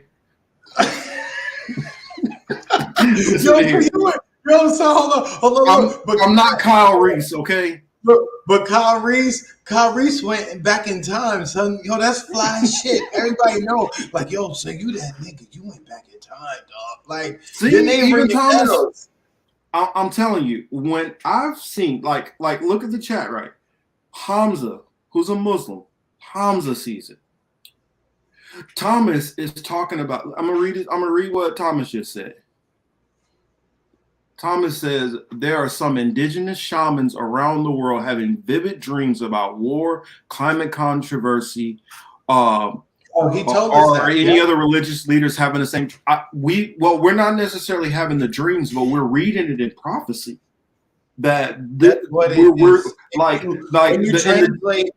When you translate what is actually being said, Thomas, that is pretty much what they have written. Yeah. Right? Now I wish. And to the extent, Marcus, so real quick, you know, it's not just like the like good religions. I mean, if you even go to I'm telling you, every different type of faith which believes in some kind of prophecies. I'm not talking about Buddhists. They just believe in living happily and all that. But all of the ones who have some, and I'm not talking about Christ consciousness people and everybody who has some kind of belief towards the afterlife and all that, and have any kind of prophetic stuff within their faith, and even atheists, we're all seeing everything go to the same precipice. We're all seeing things go to the same point. And yes, there's been times where people have been like, oh, those religious people. Huh. Of course, they're always saying that. But there's never been a time in our lifetime where all of these people who have different faiths and different beliefs are all seeing. I'm not just talking about Abrahamic religions. I'm talking about even outside of Abrahamic religions, people are seeing the same thing, Hamza. I've heard different, I can't remember who it was. And Thomas might know who he is, but he was talking about apocalyptic type prophecies within different Native American cultures. And so, and trust me, Native Americans, they completely separate and do not associate themselves at all with anything Abrahamic. They do not in any kind of way. The majority many of them are offended if you even try to even hint to them and say that there's a similarity. So that's the reason why I've kind of I don't even engage. I'm like, agree to disagree, but but I'll just leave it at that. I just think that because colonizers came over here and were so horrible and misrepresented what these prophecies and stuff really say. They've left such a bad taste in natives' mouth that they don't even want to entertain it. And I can't fault them. I can't blame them if they don't even want to hear it. That's what I was about to say, Marcus, because if you were the one to everyone who you loved and cared about was just, you woke up one morning and everybody was gone, you would feel away too, right? And that's generational shit, just like how we... I actually give them a lot more credit because they're holding more consistent than most black people, because most black people should be feeling the and well, shoot, a lot of like Latinos, they don't even have the anger that I feel that they should have. A lot of them don't even realize that they were slaves too. Because you know what, slavery elsewhere. Please do a video on this, Thomas. In fact, even if you don't do a video, I would just like to just talk to a faith leader, even if it's off camera. I would just like to talk to somebody because I just want to kind of hear, exchange information. And if they say, yo, this is sacred information, do not share this information, I won't promise you, Thomas. But I just want to hear. Yeah, there's no need to do that. No, because I know that some indigenous cultures, they don't believe in sharing the information at all. Oh no, but I was gonna say there's no need for you, whatever you did discuss, to actually put out there. Right? Like you have way more honor than that, than to be like, yeah, this dude told me not to, and here it is. Like you. Yeah, no, not about that. Yeah, no. I want to show. Well, I guess before we, if y'all haven't checked out Thomas's channel, and I just noticed Thomas just recently started doing some new content. Please go give the brother Thomas a look out. And by the way, also give Mr. Streets a look too. Y'all need to support our fellow content creators and brothers out there. Please do. It's a fact. Yo, so I be at work, I be seeing Mr. Streets. He don't know that I be laughing and thinking about him during. Oh yeah, we're taking Mr. Street stuff on the low. People don't know. Say that nice about guys these days, without anybody, thinking that you're a little saucy, and quite not. So with that being said, I get the alert and be like, Streets, put something on there, and I always say, all right, Streets, I'm gonna check you out when I finish these fucking docs. Right? Let me throw this out here for you. This is quick, and then we'll get on to one other story and we'll run through it real quick. But I wanted to show y'all this because this kind of made me a little nervous. I've dealt with damn near every type of weather or natural disaster stuff you can deal with. But this is the one thing that always scares me: dealing with earthquakes, because there ain't shit you can do about earthquake. See, son, come down here. They give us. We got days. Man, it's about to flood the fuck out over there. What you talking about? No. We good on my side. We good, right, son? At least when the Plus, hurricane y'all. Plus rent down there, boy, it's getting high, and they don't want to pay right. No, it's getting high. It's no, getting honestly, high as giraffe pussy, man. I don't know. It's not even. It's higher than giraffe pussy. It's not making any sense at all. You understand? No, and this is. It's. I mean, in the Bay Area, I don't know how Atris is doing it. In the Bay Area, it's bad. Marcus, it's real shit. You have people who are like who were in relationships, who are no longer in relationships. Everybody's doing their own thing.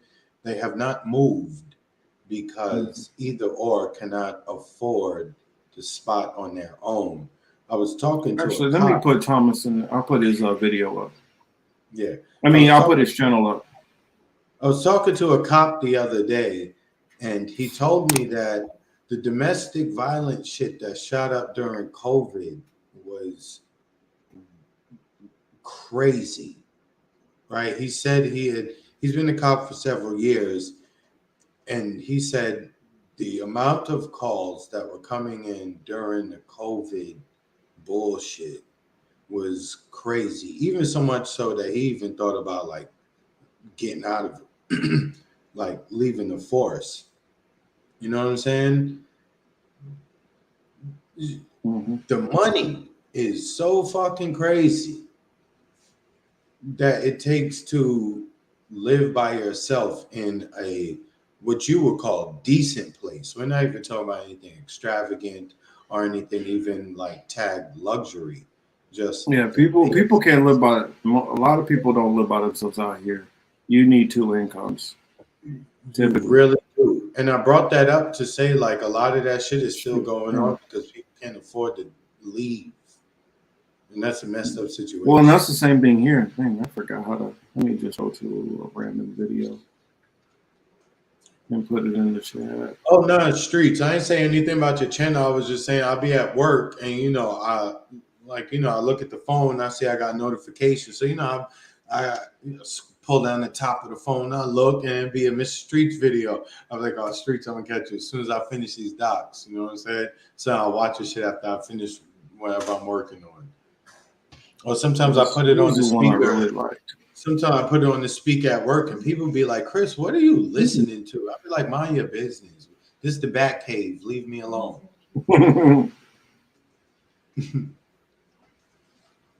So this is one of his recent. Let me see if I can. Anyways, if you guys can't tell, I'm not on my laptop often. But here's the channel. You can look it up at Native Historian, or just type in Thomas, Oklahoma. It's not hard to find.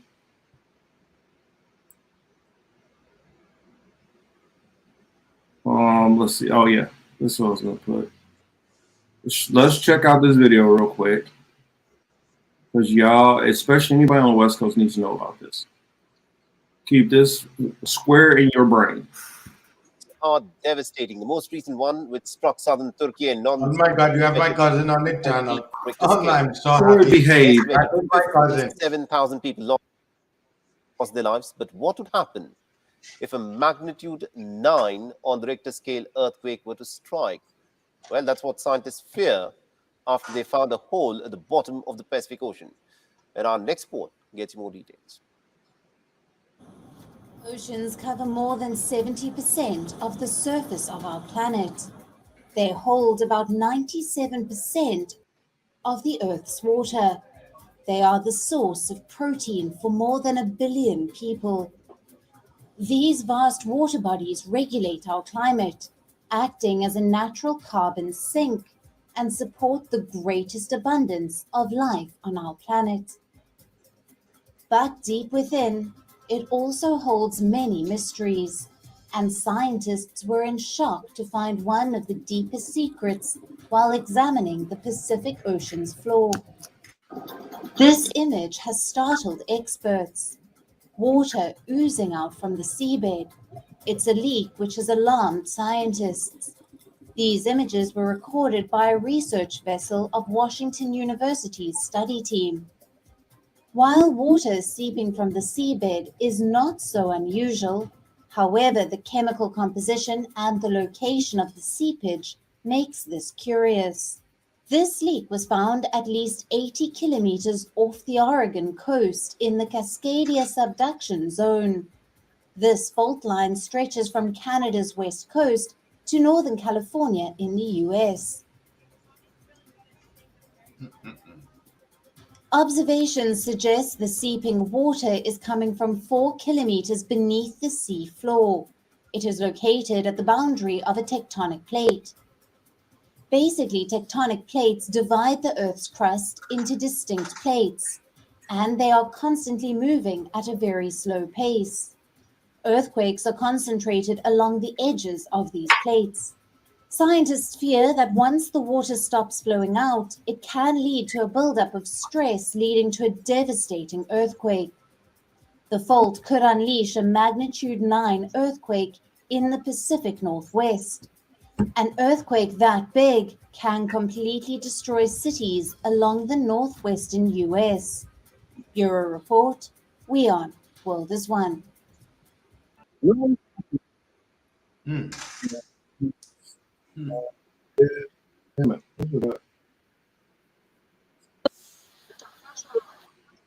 But yeah, basically, well, and yeah, I've seen that Africa is forming 2 continents, but I think that's going to be so far down the road that I don't think it's going to affect us. They're saying that in the next 300, 400 years, I don't think we got that much time. Well, when I say I don't think we got that much time, before crazy things happen. And I think some of that splitting of Africa is going to lean more into future prophetic times, or people in the Abrahamic circles would say in the eschaton. And so as they get closer into the eschaton, that's kind of some of the stuff that's going to happen. Well, what else? Yes, Africa is, I mean, WION is very anti-China. That's one thing. But just like with I was suggesting Thomas's channel, there's going to be something. Yeah, he says, warning, some people get offended by my content. There's content that everybody does that offends me to a degree here and there. But you got to learn how to, not throw away the baby with the bathwater. Be able to take the good nuggets that you can out of everything. And that's the reason why every now and then, believe it or not, y'all, I will go watch a TYT video. Now, is their political analysis horrible? Yes. But do they sometimes cover good stories? Yeah. It's just when it comes to politics, know that they don't know their ass from a hole in the ground. But that's no different than a lot of these people. I mean, because really, when it comes down to it, politics is just, it's the stage. You're arguing about basically different actors, but you don't realize that there's a director who's controlling all this shit. And if they still got the same director, the story is still going to stay the same. Yeah, Owen Benjamin, he offends me too sometimes. But I'll give him credit. Yeah, he is real. I don't know why he makes an effort to try to be very inflammatory when it comes to race stuff. But I mean, that's where I'm like, yeah, I kind of tune out on him at that point. But I'll still listen to about anybody, I mean, there's plenty of, like, for instance, like I showed Kim Iverson earlier, which I think Kim Iverson does some really good content on some areas. But I will say when it comes to race stuff, she is completely blind to anything that happens as far as race issues. I mean, unless it's something which is going against white or Asian people. Anything that's happening with black and brown people, she don't see it. Nothing's happening. So but it's a lot of people in our circles who are like that. They only see certain things, and everybody's not going to be great on everything. We're probably some of you guys like some of the stuff I say, but like, oh, he believes in the Bible, so let's just and you guys probably tune out. Or they're just like, yo, you know, Cy Lawson, he's just an idiot. You know what I'm saying? Whatever it is, right? But I am glad that you and I are just you and I, and that we're not, oh, it's you and I plus so and so and such a da da da da da. You know, it's just you and I, right? You and me, we speak for ourselves. Sometimes we speak for each other, but we're not part of anything. We're probably one of the few people who are not actually making money a major part of what we do. Right? We don't have GoFundMe's. You know, I'm sure you could use a few dollars. I could use a few dollars here and there. But you know what? At the end of the day, whether I was sitting here on the Saturday night or not, or Sunday morning at this point, because it's 1 a.m., I would just do this shit anyway. If I was on the phone with you, we'd be talking about this shit. And then we would be saying, damn, dog, we should have recorded this conversation. Exactly. So that's kind of what you guys are getting, just a recorded. You're still getting a little bit of censorship. I still self-censor myself. And what people don't realize is, even before this YouTube shit came along, I'm former military. You cannot say whatever the hell you want to your superiors. You just can't. I can't just tell my chief what the hell is really on my mind. And I will say what I need to say, but I'm careful with my wording. And so I've learned how to not compromise what I want to say, but clean it up as it comes out. That's probably the only difference between me and Chris is I'm a little bit more cleaned up with what I say, a little bit more careful. You know what? We agree on most things. I'll put that out there. I remember, but somebody actually called us, red pill or black pill, and I just learned really what red pill even meant like a month ago. I didn't even need a pill. I grew up with people who kept it real with us from like 360 degrees, right, in every which way. With that being said, you know what? I feel more free than ever because someone tried to use what I do and what I say here to take my job, right? Someone actually sent this podcast to my employer in hopes of having me fired from where I worked, you know, and obviously I wasn't broadcasting certain things because I thought, like, you know, I didn't want the job to find out, etc., etc. Well, you know, they found out, certain people seen it, and it was like, yo, we actually fuck with you. You're like, I like you even more. So, you know, that's how I kind of laugh when, you know, I say that. You know what I'm saying? It's actually very funny. Yeah, I mean, and we enjoy having this conversation. We enjoy having these conversations and spending this time with y'all. It's, you know, shout out to you, Mr. Streets, and all of y'all who come in week in, week out with us. Even whether we grow or whether we lose some of y'all in the long run, I mean, we're happy for having y'all here in the moment with us. And that's it. Even if we grow, even if we had like all of a sudden, boom, we got 10,000 subscribers or 50,000 subscribers, we still remember who all y'all were who was here rocking with us and who care about the content. And, you know, we do this because we care about this information and getting this information out. And we feel like these are conversations need to be had that maybe either aren't being had or maybe we have something to add to the conversation. Yeah, exactly. We're just a little tribe here. We're a little tribe here. That's what I'm saying. It's cool. You know what I'm saying? It's fun. We get to enjoy ourselves. We talk. You know, everybody just chilling. You know, I'm always sipping a red cup. Right on. But Marcus, it's like 1:04. I haven't eaten. I got up at 6. All right. So you know, Marcus, hold on real quick. My mother, the nickname for my father is Mr. 24-hour man, because this mother would go out and be gone, out partying, come home, shower, get to work on time. It was kind of crazy. And so, you know, he just turned 72 a couple weeks ago. So, you know, obviously he's slowing down somewhat. So she said, Jesus Christ, you and your brother are just like him. Y'all just be 24/7 going all the time. So it's 1:05 a.m. I'm about to go and eat, drink, burn some more. Here, before you go, let me drop this last little bit out here, because so for you guys that did not hear about it, they found a guy who was leaking the information. What was his name? I think it was it Jake?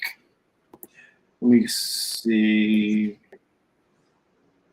I think, yeah, it was Jake Teixeira, 21-year-old Army Air National Guard. The streets, I read that. And so, and people I think it's weird how he could have got this information. It's Baba, we're not drinking Henny. We're not drinking Henny. I don't even buy Henny, by the way. Like, if we have Henny and somebody brings a bottle, I'll drink it. But I swear I'm immune to Henny. I don't ever buy Henny no more. Ever. It's and something I've noticed strange about this already, and I know we'll probably come back to it more, is this image that they've been showing, this Air Force picture, looks very different than the artist renderings that they keep showing. It looks very different. So this is him and that's him. But if you see the artist renderings, he looks darker.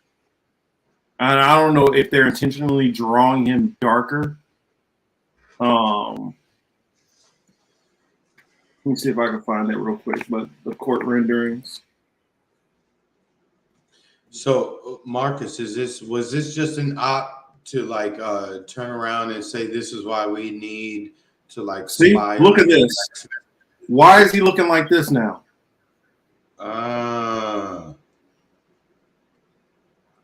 So he looked like his name should be Hector. I mean, like Teixeira is a Hispanic name. Yeah, of course. That's what I'm saying. Even though he looks like just a typical. So yeah, look at this. That's supposed to be him, and this is the court rendering.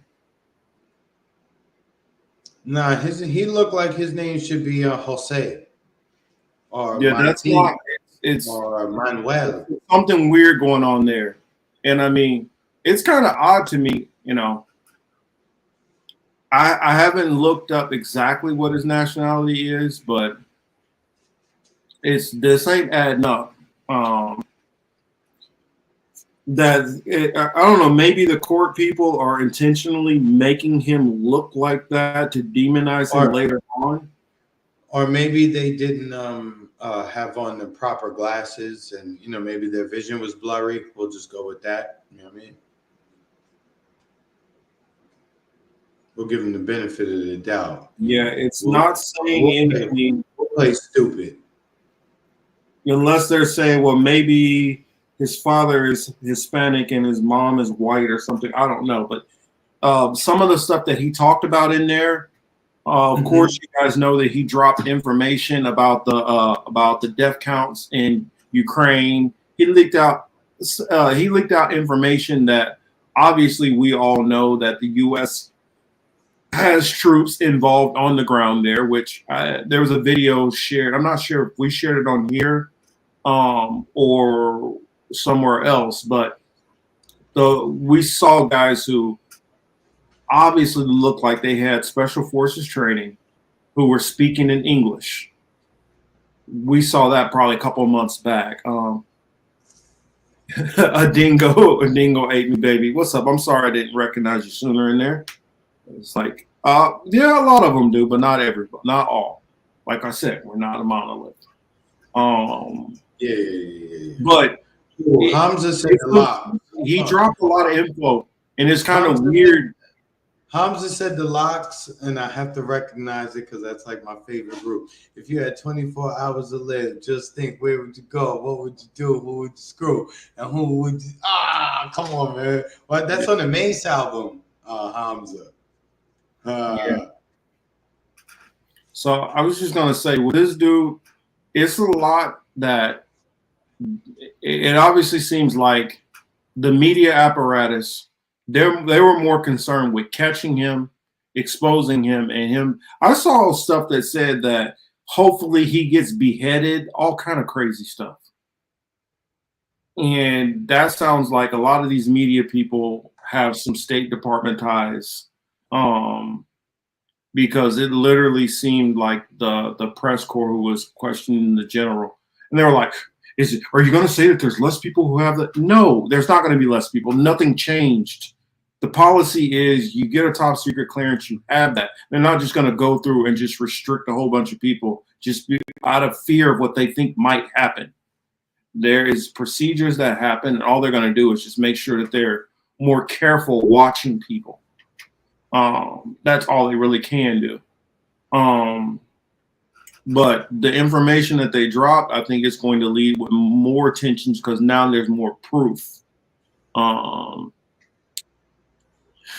There's more proof of that. He, of course, these government agencies know that we're spying on them, but I think it's going to lead to just more and more division, which is going to lead to more of these allies being against the U.S., like I've been trying to tell people. But Marcus, do you know? Ironically, isn't it funny? Even you and I were talking about the Restrict Act, if not last week, then the week prior, right? Mm-hmm. And then the Biden administration says, "Yo, we need social media." Like, don't you notice? You know what? Restrict Act. We're gonna put a button in that because I know it's getting late over there for you, but we need to bring both of those up. And I want to talk more because the Bob Lee thing also, like a lot of people didn't tie all that together. I think those tie together. I think this is a tie here also. Did you see who killed him? Yeah. Another tech executive who had questions. Another tech executive who had questions about supposedly messing with his system. Marcus, I had two questions, right? Mm-hmm.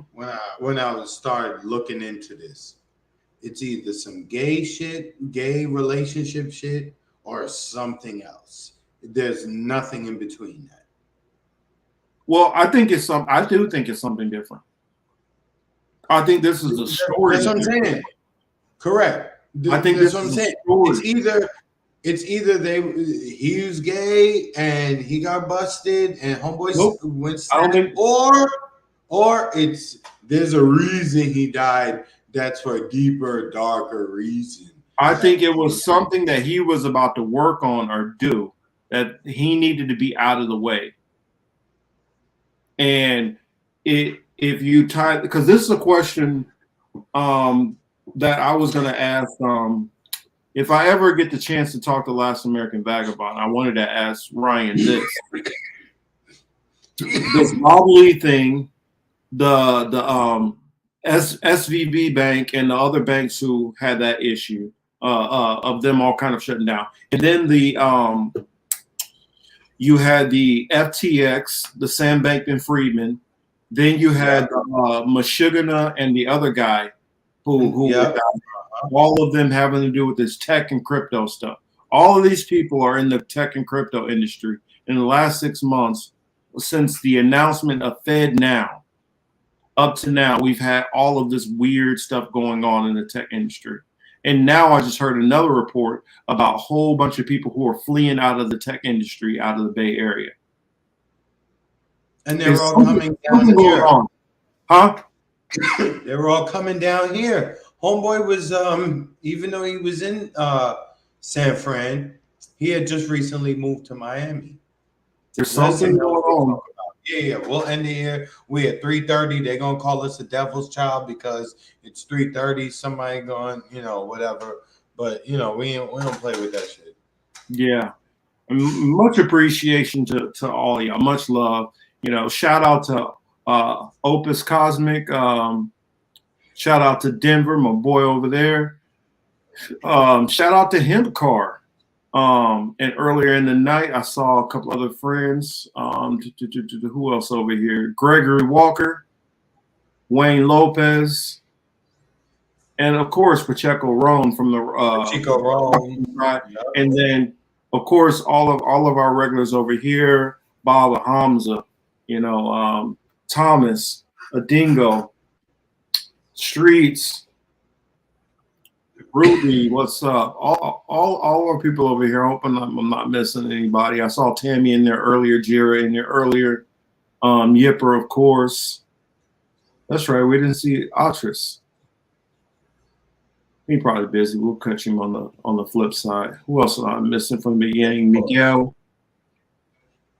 And of course, Warren has probably already started the secret show. Heads up to anybody who's hung out this long. I got an interview tomorrow. We'll have Reed Coverdale on. So make sure you guys check that out. It will be at 12 p.m. Pacific, 3 p.m. Eastern. So like I said, if I'm back, from down south, then yeah, I'll be able to hop on. But if not, you already know I'll jump in and leave. Oh yeah, most definitely. Yeah, I'm trying to get my. It's gonna be a good interview. I've been wanting to talk to Reed for a while. It's a lot of stuff. Yes, natural capitalists. So yeah, definitely check that out. It will be on this channel. Y'all won't have to go to another channel for it. And then keep an eye out for my Matt Walsh video. That's probably coming out on Monday. There's Jira. So that said, thank you all so much. Thank you, everybody. We appreciate it. All right, and y'all all have a good night. Oh, there's Pacheco. Thanks so much, Marcus and Chris. I chat, but I'm at work. At least I listen. Great stream. Thank you. Hey, we're working men too, so definitely a lot of respect for you. And thank you again. Wins Naturalist Capitalist. He is let's see, that's right, Bobby, you're in Central Time, I believe. So that would be 2 p.m. 2 p.m. for you tomorrow afternoon. Have Reed Coverdale, the Natural Capitalist, on. So yeah, we're gonna get into some interesting stuff. I don't think anybody's asked him some of the stuff that I'll probably ask them to talk about. And we see there's some stuff that me and Reed, like a couple of, I want to say maybe a year and a half ago, we saw some things and we were seeing some stuff. Even though we're probably seeing it from two different lenses, we were seeing a lot of the same stuff. And so it'll be good to get back to him and have that conversation and see where we're at. You said 12, no, it'll be roughly 12:05 Pacific. Oh, so you're talking about 3 o'clock over here. Yeah, I already have it. Already have it up on both of the channels. So you guys should see it. As far as the what does it say, upcoming, should be able to see it there. So that's it. Y'all have a good night. Thank you so much. Blessings to everybody out there, and hopefully y'all are safe.